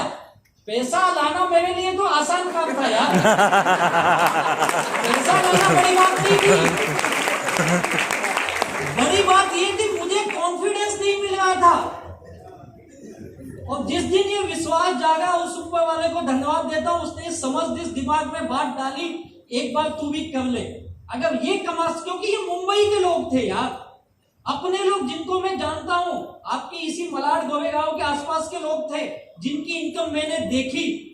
मुझे लगा यार अगर इनको पैसा आ रहा है, अपने लोग हैं, ये कमा सकते हैं, तो मैं भी कमा सकता हूं। पैसा बड़ी बात नहीं था, फिर और कुछ झोल झाल की बड़ी कहानी है, लेकिन लाया मैंने 30,000 दिए और बिजनेस स्टार्ट किया। और जब मैंने बिजनेस स्टार्ट किया ना, मेरा गोल एकदम क्लियर था। मैं करोड़पति बनने के लिए नहीं आया था, जैसे आपने अपने सपने बताए ना 4 करोड़ 5 करोड़ के, मेरा ऐसा कोई सपना नहीं था। मेरा एक ही ड्रीम था यहाँ पे कि मुझे लाइफ फ्री लाइफ जीनी थी, क्योंकि घर पे जाऊं तो शांति से सो सकूं। साला डोर बेल बजाना तो धड़कन बढ़ती, कौन आया मारने के लिए, वो नहीं होना चाहिए। उससे बचने के लिए मैं एक ही मारता यार इतना पैसा आ जाए, और दूसरा एक इनकम कमा लूं जिससे कि मेरा घर चले। क्योंकि घर, हम मिडिल क्लास आदमी यार, हम घर में 10-20 हजार भी दिए तो घर वाले क्या बोलते, लड़का कुछ तो कर रहा है, लाइन पे है, ये बोलते हैं ना। हमारे घर वालों को करोड़ रुपए नहीं चाहिए, 2-4 लाख नहीं चाहिए, 10-20 हजार दे दो, घर के लोग खुश है, कुछ तो काम कर रहा है। ये 2 सोच लेके मैं आया बिजनेस में, और फिर मैंने बिजनेस में सब काम किया। यहाँ पे मुझे ये पता चला बिजनेस होता क्या है, इसमें पर्पस होता है, ड्रीम होता है। फिर एक नया जीवन मुझे माई लाइफस्टाइल ने दिया, इसने मुझे सोच बनाई, लाइफ पे सपने जगाए मुझे, और उस जिंदगी के पर्पस को लेके मैंने एक चीज सीखा, ये पैसा तो है यहाँ पे, लेकिन उस पैसे को पाने के लिए कुछ मेथड अपनाना पड़ेगा। वो क्या वजह है कि यहाँ पे ये लोग हफ्ते का 25-50 हजार कमा लेते हैं, वो क्या वजह ये हफ्ते के लाखों रुपए भी कमा रहे, महीने के लाखों रुपए कमा रहे, कुछ तो बात है। उस चीज को मैं सीखने की कोशिश करने लगा, और मैंने ये जाना इस बिजनेस में 3 चीजें बड़ी इंपॉर्टेंट है। पहला, सीखो, उसे अप्लाई करो और डुप्लीकेट करो, यानी अपने लोगों को सिखाओ। Learn apply. लोग सीखते हैं लेकिन अप्लाई नहीं करते यार। मैं कई लोगों को देखता, कई मीटिंग ट्रेनिंग में आ गए, लेकिन जैसे थे वैसे। भैया जब तू मीटिंग ट्रेनिंग में आता है, चीजों को सीखता है, उसे इस्तेमाल करना। मेरे लीडर ने जो सिखाया मैंने इस्तेमाल किया।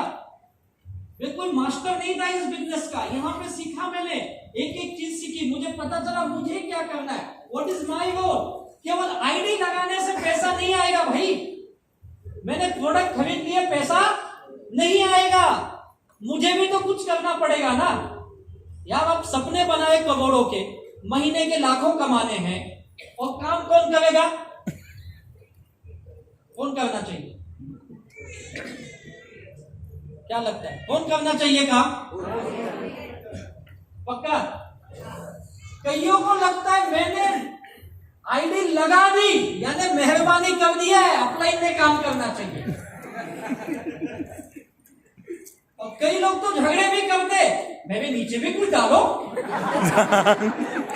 फिर अपलाइन बोलता है एक साइड डाला तो दूसरा भी डालो।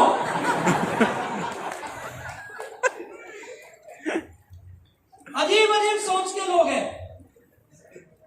उनको लगता है ये अपलाइन को पैसा दे दिया यानी ये मेरा लीडर जो है, अपने मुंबई के भाषा में बोलूं वो मेरा नौकर है और मुझे प्रोडक्ट लाके देने चाहिए। कई लोग तो एक एक साबुन मांगाते हैं फोन करके, अपलाइन एक 2 साबुन लेके आ जा।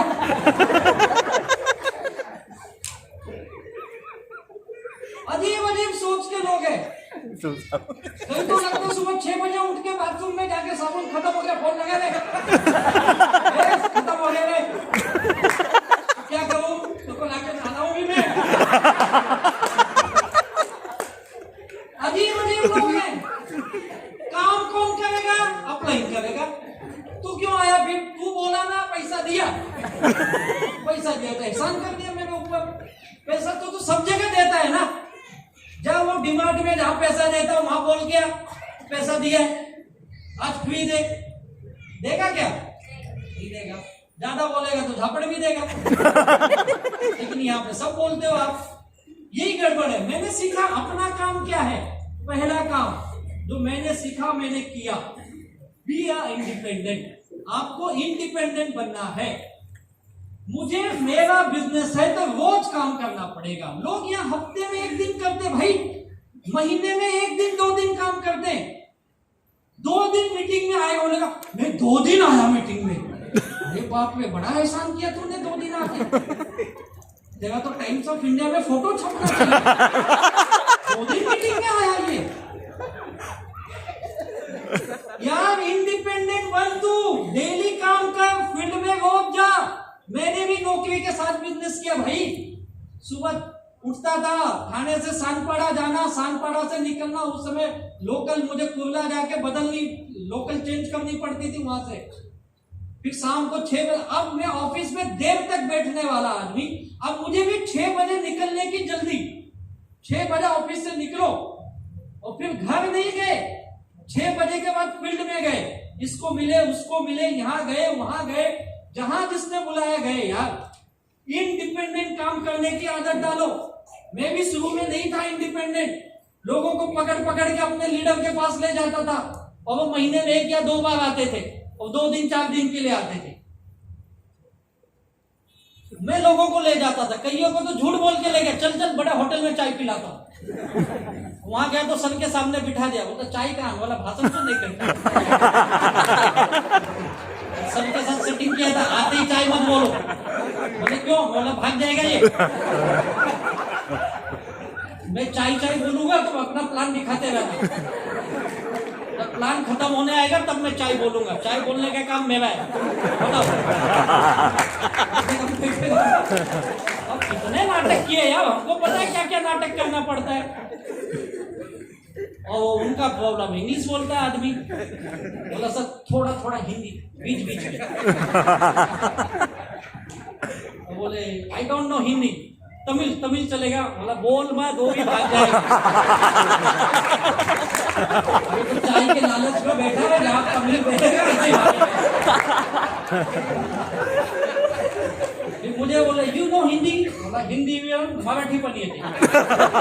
बोलना, दिमाग की बत्ती जली, बात सही बोल रहा है ये, तुझे आती तू बोल। अगर मैं उनके हिंदी सीखने का इंतजाम किया होता ना, अभी डीटीसी भी नहीं बना होता।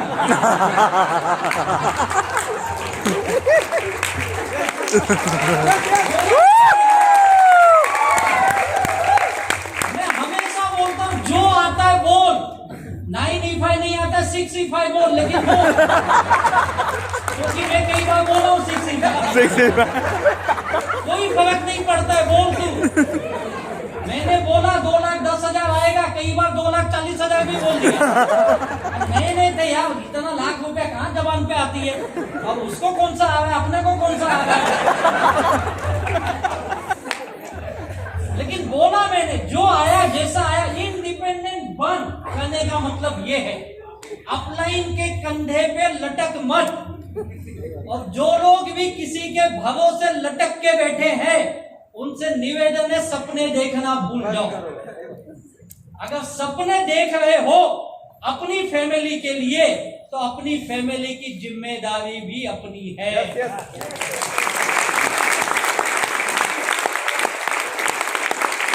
कोविड में माझी फैमिली माझी जवाबदारी, पड़ोसी की नहीं, अपनी जवाबदारी है। इंडिपेंडेंट बन।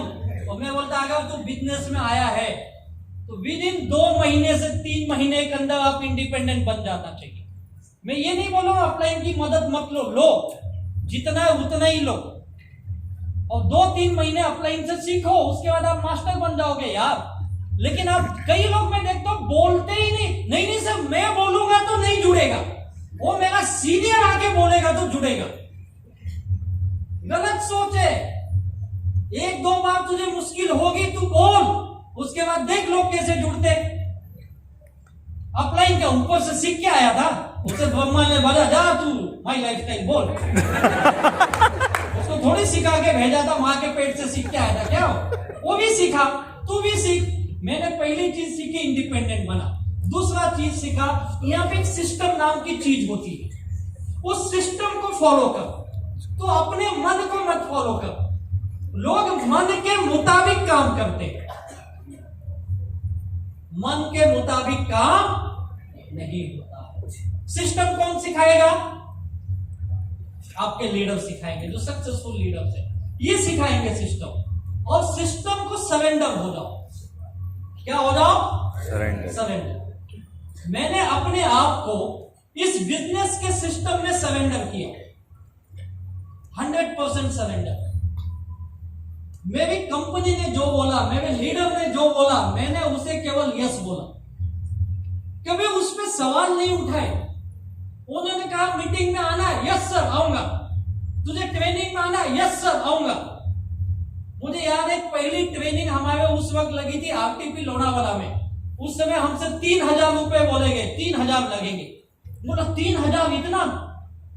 बोला हाँ लोनावाला लेके जाएंगे, 2 दिन तुमको ट्रेनिंग देंगे। बोला अरे 2 दिन क्या सिखाओगे, 1 दिन में सिखा दो, आधा आधा सिखा दो 10 दिन के गैप में। जब 3000 बड़ा अमाउंट लगता था। बोले नहीं नहीं कंटिन्यू 2 दिन वहां रहना पड़ेगा तुझे, तुमको रात को रहने को देंगे, दोनों तीनों टाइम का खाना देंगे, ये देंगे, लेकिन 3000 लगेगी। अब ऑप्शन नहीं था मेरे पास भी, और इसी ट्रेनिंग कभी अटेंड नहीं की जिंदगी में। मैं भी 3000 का जुगाड़ किया, और जुगाड़ वाले तो अपन पहले से थे। गया फिर ट्रेनिंग में, मैंने मीटिंग ट्रेनिंग को ना नहीं बोला। आप बिलीव नहीं करेंगे, मैं मीटिंग ट्रेनिंग में इतना सरेंडर था कि मीटिंग ट्रेनिंग सुनने के लिए मैं केरल तक गया, तमिलनाडु तक गया। आप बिलीव करोगे केवल तमिलनाडु में जाके मलयालम और तमिल में ट्रेनिंग सुनना।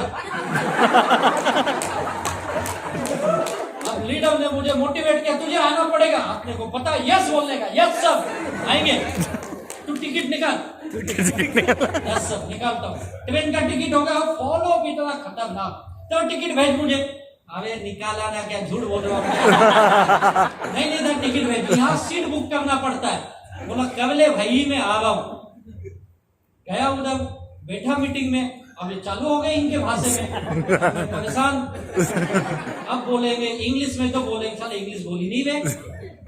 लंच हो गया, लंच में बोला सर क्या बोल रहे? अब तो खाना खा साला उस दिन ज्यादा खाया मैं, क्योंकि 2 दिन ट्रेन में भी नहीं खाया ही। और तो डब्बा भी ले गया था, बांध के देता तो लेके जाता। लेकिन 2 दिन में वहां मलयालम और तमिल में सुना है। आप सुन सकते हो भाई, हिम्मत लिख के देता हूँ, भाग जाएगा आधे घंटे में। और मैं सुना ही नहीं, एक जगह बैठा तो बैठा ही रहा। मैं उनकी बॉडी लैंग्वेज देख रहा था, क्या खतरनाक लोग हैं यार ये लोग। और फिर ट्रेनिंग के बाद मेरे लीडर ने इंग्लिश में लिख के दिया, देख इसका नाम मिस्टर पीवी अशोकन, जो आज इस दुनिया में नहीं है, लेकिन आज भी उनके घर में हर हफ्ते 2,10,000 जा रहा है। 2 बेटियां हैं, और दोनों बेटियों के नाम पे उन्होंने ये बिजनेस ट्रांसफर कर दिया है। क्या बिजनेस मिला ना? सजी पागल, एक गांव का लड़का आज इस बिजनेस से करोड़ों रुपए कमाए। ऐसे कई लीडर्स के बारे में उन्होंने बताया ना, यार ये लोग एक भाषा जानते हैं और ये इतना पैसा कमा गए।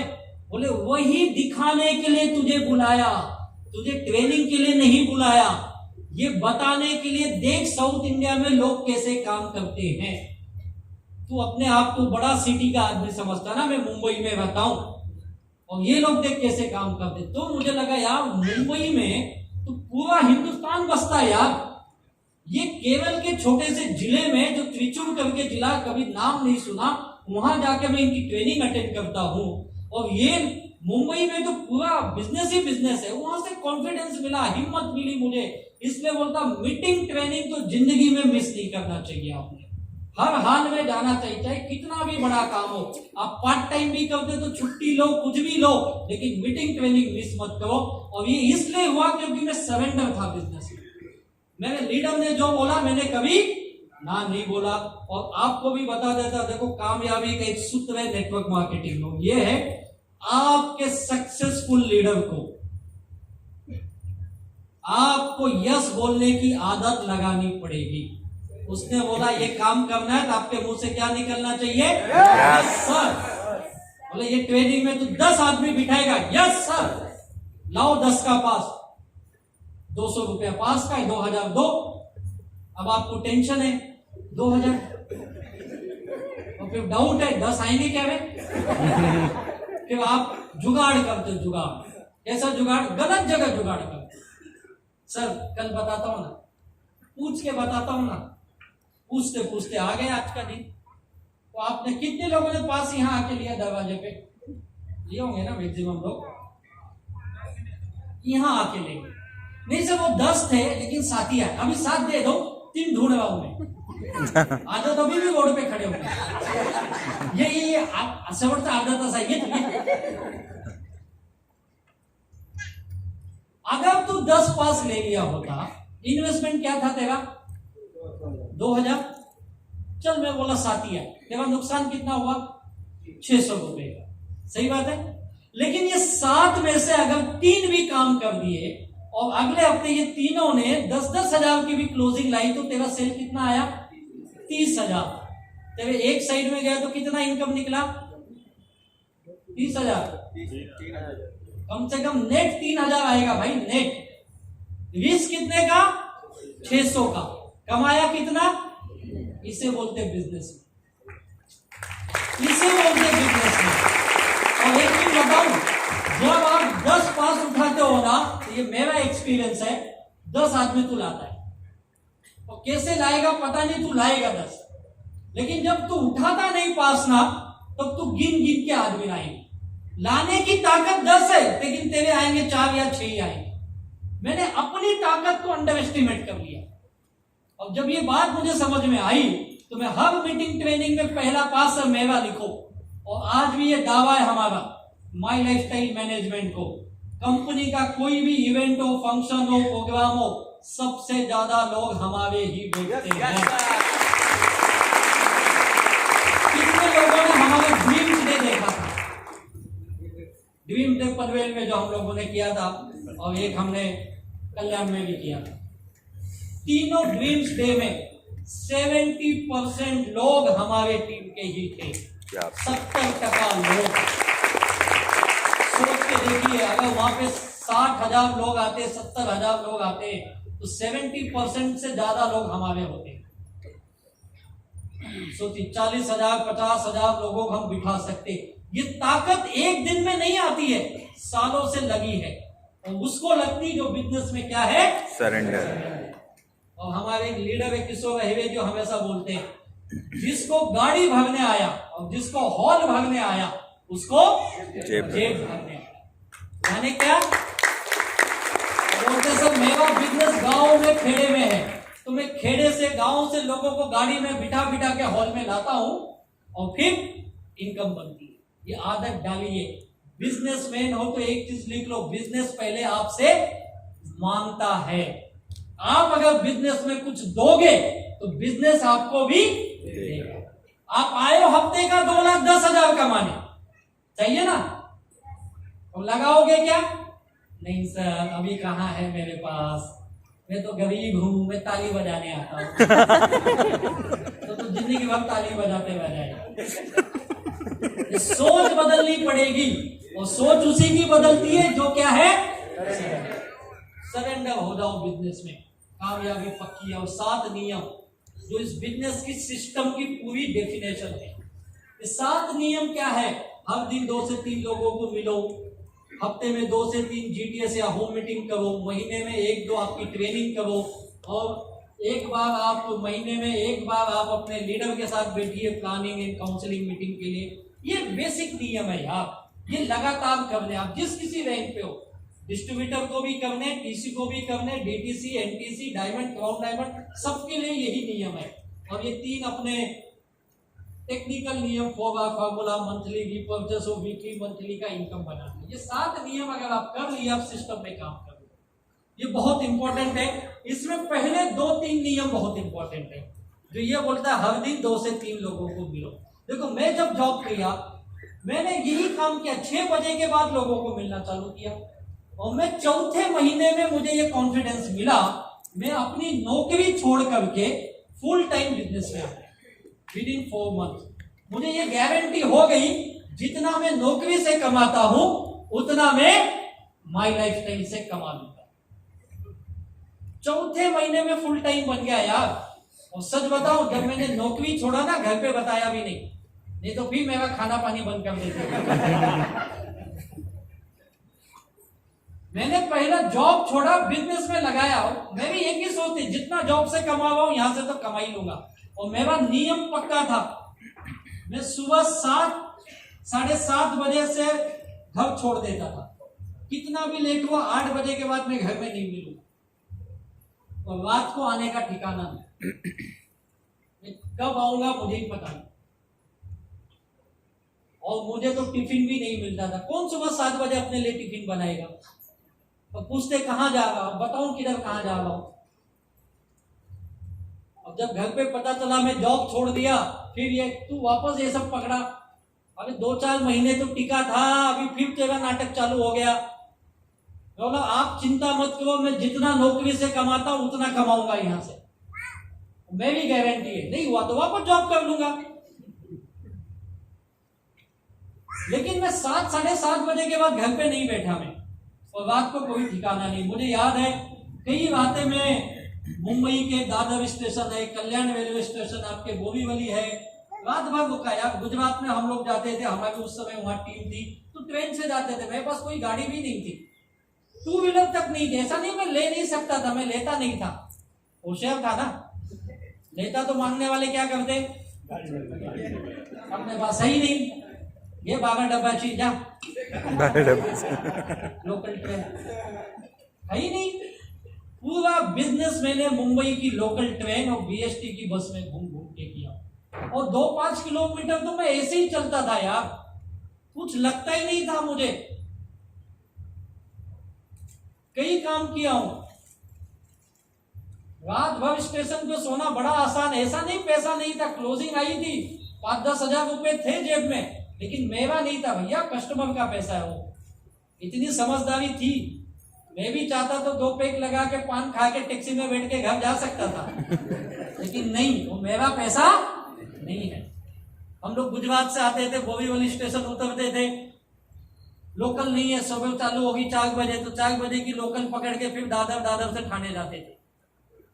कई बातें ऐसी हुई। कल्याण में हमारी मीटिंगें होती थी, मीटिंग के बाद आपको पता है फिर वापस डिस्कशन, वापस ये। और कल्याण के लोग तो जाते ही नहीं थे, उनका घर उधर ही था। फिर उनको छोड़ के स्टेशन गए तो पता चला लोकल चली गई। कोई फर्क नहीं, स्टेशन पे बैठे यार, आइए सुबह 4-4:30 बजे की लोकल पकड़ के गए। ऐसा 1-2 बार नहीं, कई बार हुआ। याद रखो, सक्सेस अपनी कीमत आपसे मांगेगी, और जो कीमत देंगे बड़ी कामयाबी। तो ये नियम हमने समझा, और फिर अपनी एक्टिविटीज की, अपने आप को बदला, खुद को बदलते नहीं लोग। मैंने देखा लोग बदलने को तैयार नहीं है। बदलो यार, चेंज करो। मैं कहा ना, मैं बहुत अलग नेचर का था। इस बिजनेस मार्केट चेंज हुआ मैं, मुझे भी बहुत क्या बोलते शॉर्ट टेम्पर, जल्दी गुस्सा आता था। आज इस बिजनेस मार्केट चेंज किया यार, मुझे पता चला कस्टमर से बात करना है तो मुस्कुरा के बात करना है। उसने ना भी बोला तो मुस्कुरा के, ओके सर कोई बात नहीं, फिर से मिलेंगे। बाहर आके गाली दे, ये लोग झगड़ा कर रहे थे, कैसे नहीं करेगा। झगड़े के मोड़ में मत रहो हमेशा। वो कस्टमर है, गांधी जी बोल के गए, कस्टमर भगवान है। चेंज करो अपने आप को यार। मीटिंग ट्रेनिंग में जाने की आदत डालो। लोगों को कंटाला आता है, सब क्या जाने का मीटिंग में, वही तो बताते हैं। तो तेरे लिए नया क्या बताएंगे, बता। अगले बार आएगा, हम तेरे को साइंस का क्लास लेंगे, चलेगा? देखो म्यूजिक सिखाएंगे, म्यूजिक वो चलेगा? हाँ, डांस सिखाएंगे, तू जो सीखना चाहता है सिखाएंगे, चलेगा क्या? भैया तू माई लाइफ स्टाइल में आया, तो जो माई लाइफ स्टाइल का वही बताएंगे ना। तू अलग क्या सुनना चाहता? अलग सुनने के लिए रील्स बनाए ना, वो देखना।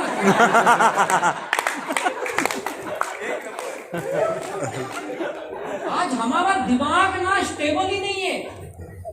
एक रील्स में 2 मिनट पहले आता है गाना, 2 मिनट बाद रोने वाला आता है, 3 मिनट बाद झगड़े वाला आता है। अब तो सेकंड्स में आने लगे ना, पता नहीं क्या कर रहे। अपना मूड भी वैसे चेंज हो रहा है सेकंड में। तो वैसे यहाँ पे आपका मूड चेंज हो रहा है। सब हर मीटिंग ट्रेनिंग में वही मिलता, भैया वही सुनना पड़ेगा, वही सुन के हम करोड़ों रुपए बना ले यार। तू भी सुन, तू भी बना ले।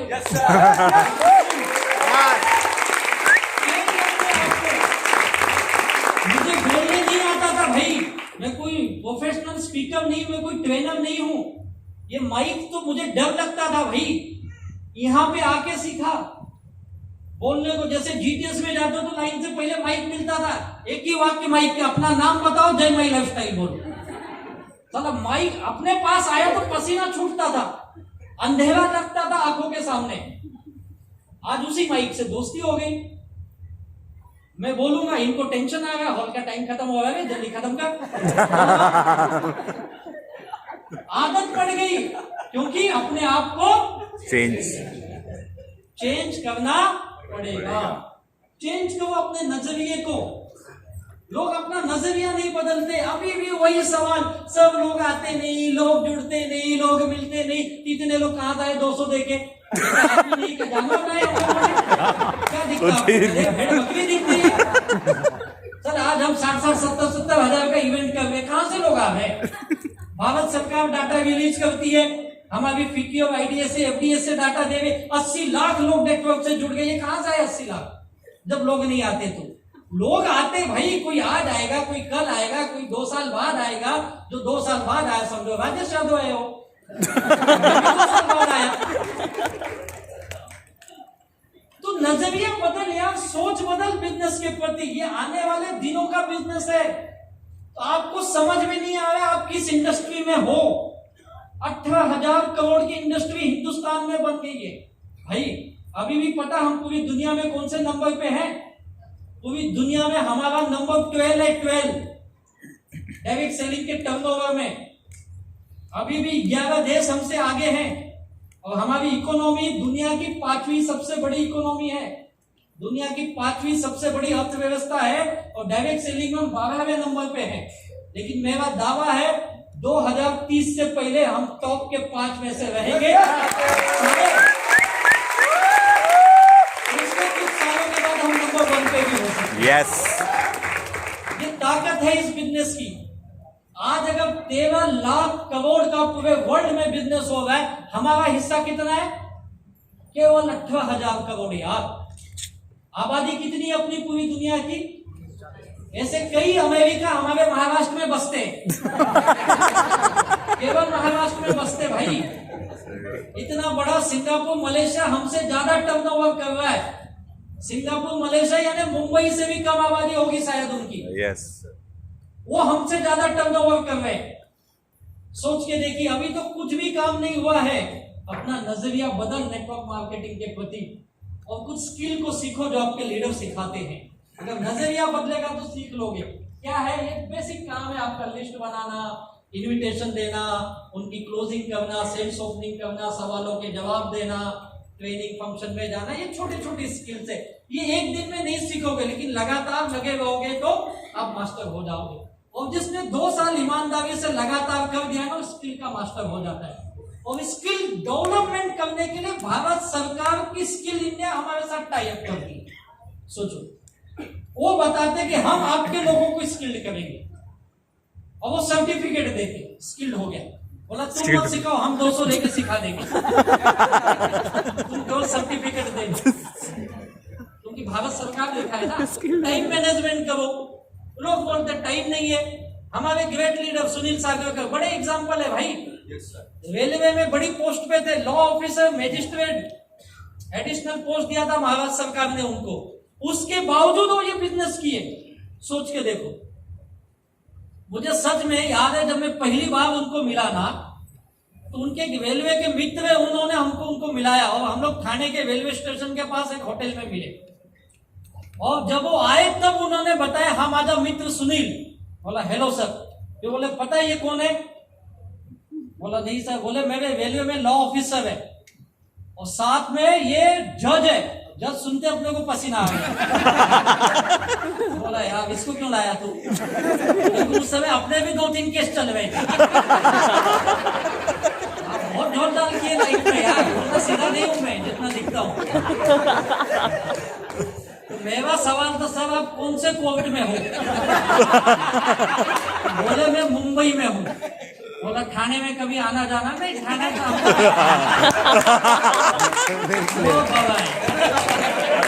इसको कुछ पता नहीं, पता चला इसी के कोविड में साला कल में मुजरिम बन के वो बोलेगा ये तो कल बड़ी बड़ी बात कर रहा है, तो साला यहाँ खड़ा है। डर तो रहता है ना। तो फिर मैंने उनको पूछा सर आपको क्यों लगा ये बिजनेस करना चाहिए?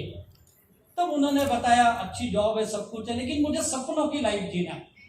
तब पता चला साला हम जैसे लोग भी दुखी है, ये लोग भी दुखी है। सारा समाज ही दुखी है यार।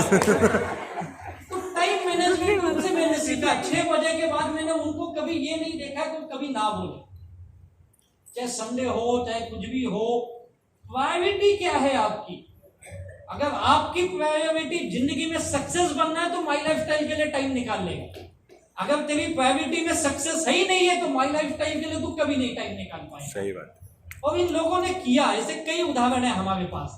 और ये management, time management, family management, weekly target, monthly target, ये आपको करना पड़ेगा। और ये वही करता है जो क्या करता है, फील्ड में काम करता है। तो मैं हमेशा बोलता हूं अगर आप नेटवर्क इंडस्ट्री में आ गए डायरेक्ट सेलिंग में और फील्ड वर्क से दुखी होते हो तो आप गलत बिजनेस में आ गए। इस बिजनेस की पूरी जान फील्ड वर्क में है और फील्ड वर्क से ही आपको दुख होता है तो मत करो ये बिजनेस। मैंने कहा ना माई लाइफ स्टाइल में मजा आना चाहिए। अगर मजा आ रहा है तो फील्ड में जाने में भी मजा है। पूछो ये हमारे लीडरों से कितने दिन घर से बाहर रहते हैं? मुझे लगता है 15-20 दिन तो घर से बाहर रहते ही होंगे। सुबह नागपुर से आया, सोचिए सागर सर, और आज यहां बैठे। ये जुनून है बिजनेस का। हमारे सागर का सब डायमंड है। कल टाटा नगर से आए, शाम को एसटीसी मीटिंग की। 2 बजे दोपहर को आए, फिर 7 बजे ऑफिस में मीटिंग एसटीसी की। और आज वापस सुबह 10 बजे से उनका सेशन चल रहा है लोनावाला में, पंडित सर के ग्रुप में। क्या फील्ड वर्क है ना? ये होता है फील्ड वर्क यार। आपको यहां से नाना सोपावा जाना है तो बुखार आ जाता है। अगर हमारी मीटिंग कहीं थाने में, डोंबिवली, कल्याण में, तो आपको पसीना आता है, कल्याण जाना है। अबे वहीं जाके कल्याण होगा भाई।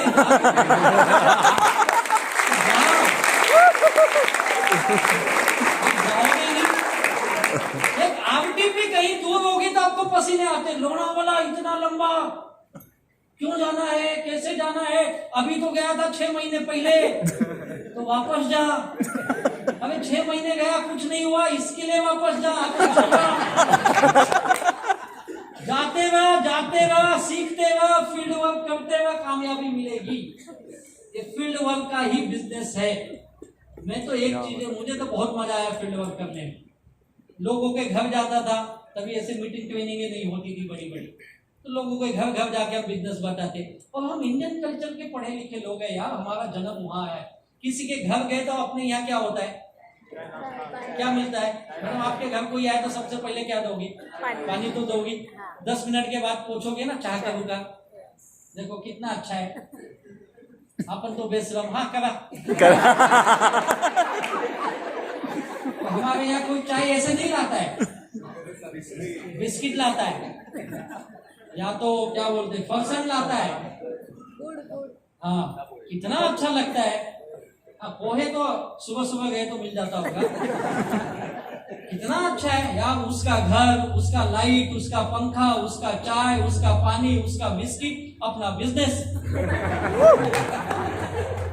क्या हुआ, ज्यादा ना बोलेगा, अरे कितना पागल है तेरा, चाय पी के ना सुन के जाओ, इससे अच्छा होगा। इससे अच्छा क्या होगा? इतना बेहतरीन बिजनेस है यार, आपको शर्म आती है, हमको तो मजा आया। साला 2 बिस्किट खाए तो जेब में ले गए, बाद में काम आता है। हाँ काम आता है यार। से टिफिन नहीं लिए हमको। तुमको शर्म आता है? अब जो बोलता है ना बाद में बताता हूँ, 2 दिन रुक, 4 दिन रुक, अगले हफ्ते बताता हूँ 10, उसका तो हम लोग जीना हराम कर देते हैं। जीना हराम यानी उसके घर ऐसे टाइम पे जाते हैं जब खाने का टाइम है। खास दोस्त है तब तो मुंह मान के खाते, तू तो खास दोस्त है। और जाते हुए बोलते हैं जल्दी हाँ बोल ले, नहीं तो फिर आऊंगा। सुन अभी अकेला है, अगले बार अपने अपलाइन को लेके आऊंगा। और सुन मैं तो 3 ही चपाती खाता हूँ, मैं अपलाइन 6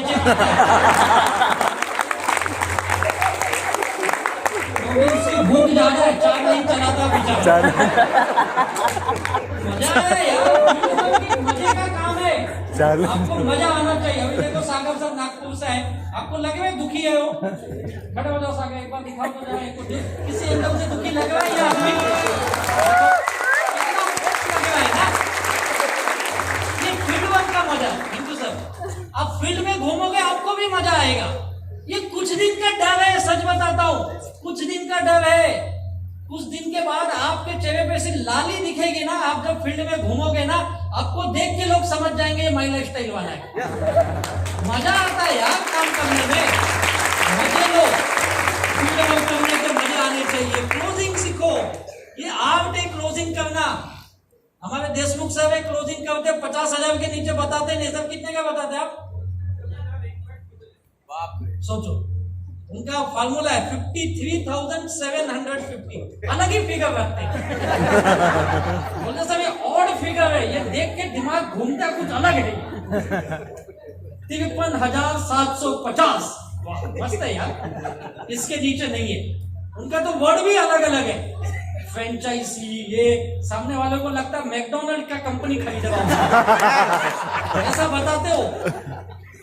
ये क्लोजिंग आर्ट है, सीखो। ये आपके लीडर सारे बड़े बड़े दिग्गज बैठे, ये सिखाएंगे आपको क्लोजिंग करना। तो बोलते पैसे नहीं देता, झूठ है। तू एक बार सीख गया ना, मुर्दे आदमी से भी पैसा लेके आएगा। अब बोलोगे मुर्दा कैसे देगा? वो कैसे देगा पता नहीं, तू सीख कर देगा। क्लोजिंग करना यार। प्रोडक्ट इतने बेहतरीन प्रोडक्ट है यार, कुछ नहीं हुआ 2-4 प्रोडक्ट तो बेच के आओगे कि नहीं आओगे? किसी के घर गए, समझो उसने 500 का 1000 का प्रोडक्ट खरीद लिया, 150 रुपए तो रिटेल प्रॉफिट होगा कि नहीं होगा? और कितने टेस्टिमोनियल है यार अपने पास। ऐसी बीमारी ठीक होती, डॉक्टर नारायण प्रसाद मैंने क्या बनाया। कभी कभी वो हमको ट्रेनिंग बोलते हैं, व्हाट यू आर डूइंग, अगर जो तुमने दिया वही है। हम अपना कुछ नहीं डालते उसमें। You don't know ABC। सुना उनकी ट्रेनिंग में, श्वेता राय की ट्रेनिंग में ABC, ए यानी जो अच्छे हैं उनको दो, B यानी जो थोड़े बहुत बीमार हैं, C यानी जो क्रिटिकल है उनको मत दो। हम साला क्रिटिकल को ढूंढो। खतरनाक रिजल्ट है ना। अभी खेती के प्रोडक्ट आए, आपको पता नहीं खेती का प्रोडक्ट क्या कमाल कर रहा है। कमाल कर रहा है। नांदेड़ में जो हमारी टीम है, 2 महीने में 53 लाख का बेचे हैं। बाप बाप, 2 महीने में केवल एग्रीकल्चर का प्रोडक्ट। कमाल के प्रोडक्ट है यार। पंजाब में भटिंडा करके एक जिला है, उस भटिंडे जिले के आसपास जितने लीडर हैं, पिछले 4 महीने में 2.5 करोड़ का माल बेचे एग्रीकल्चर। खतरनाक पंजाब में काम कर रहे हैं यार। एक खेती के कितने लोगों के यहाँ गाँव में उनकी खुद की खेती है। देखो इतने सेंध के भी बैठे हैं, क्यों नहीं डालते अपने सेंध में? कौन डालेगा? पड़ोसी डालेगा। 2 यार बेहतरीन प्रोडक्ट है। अभी बिहार गया था, चमन जी को पूछी, इनके टीम में, संतोष सर के टीम में लोग हैं, क्या रिजल्ट है वहां के खेती का? लोग बता रहे, देखो सर हमारी धान की फसल और खेती की खासियत क्या है पता है? एक बार तकलीफ है समझा। आपकी जमीन का फसल अच्छा आया ना, आसपास का पूरा गांव आता है देखने, क्या डाला है, क्या डाला है, और अगले बार का कस्टमर फिक्स है। एक बार तकलीफ है समझा। रिजल्ट बात करता है यार। अपने यहाँ तो रिटेल से कमा सकते हो, बिजनेस से कमा सकते हो, लेकिन क्लोजिंग ही नहीं आता है, दुखी हो जाते हो। टीम बिल्डिंग करना, माल बेचना आना चाहिए और टीम बनाने आना चाहिए। टीम बिल्डिंग का सारा खेल है भैया। और टीम बिल्डिंग करने के लिए कुछ चीजें लगती है। पहली चीज टीम के साथ क्या बनाना है? मजबूत रिलेशन। आज हमारी अचीवर्स टीम जितने लीडर्स हैं, हम लोग 2005 से साथ में, 2013 में माई लाइफ स्टाइल की शुरुआत हुई। डे 1 से हम सब साथ में, उसके पहले से एक दूसरे को जानते हैं। आज सोचिए अगर हमारा एसोसिएशन देखेंगे 2005 से 2022 कितना दिन हुआ? 17 साल साथ में रहना, वो भी बिजनेस में। मैं तो बोलता हूं एक बार 17 साल बीवी को झेल सकते हो, डाउन लाइन को टीम को झेलना बहुत मुश्किल है। लेकिन अचीवर्स टीम की ये सिस्टम का कमाल है कि 17 साल से हम लोग साथ में हैं।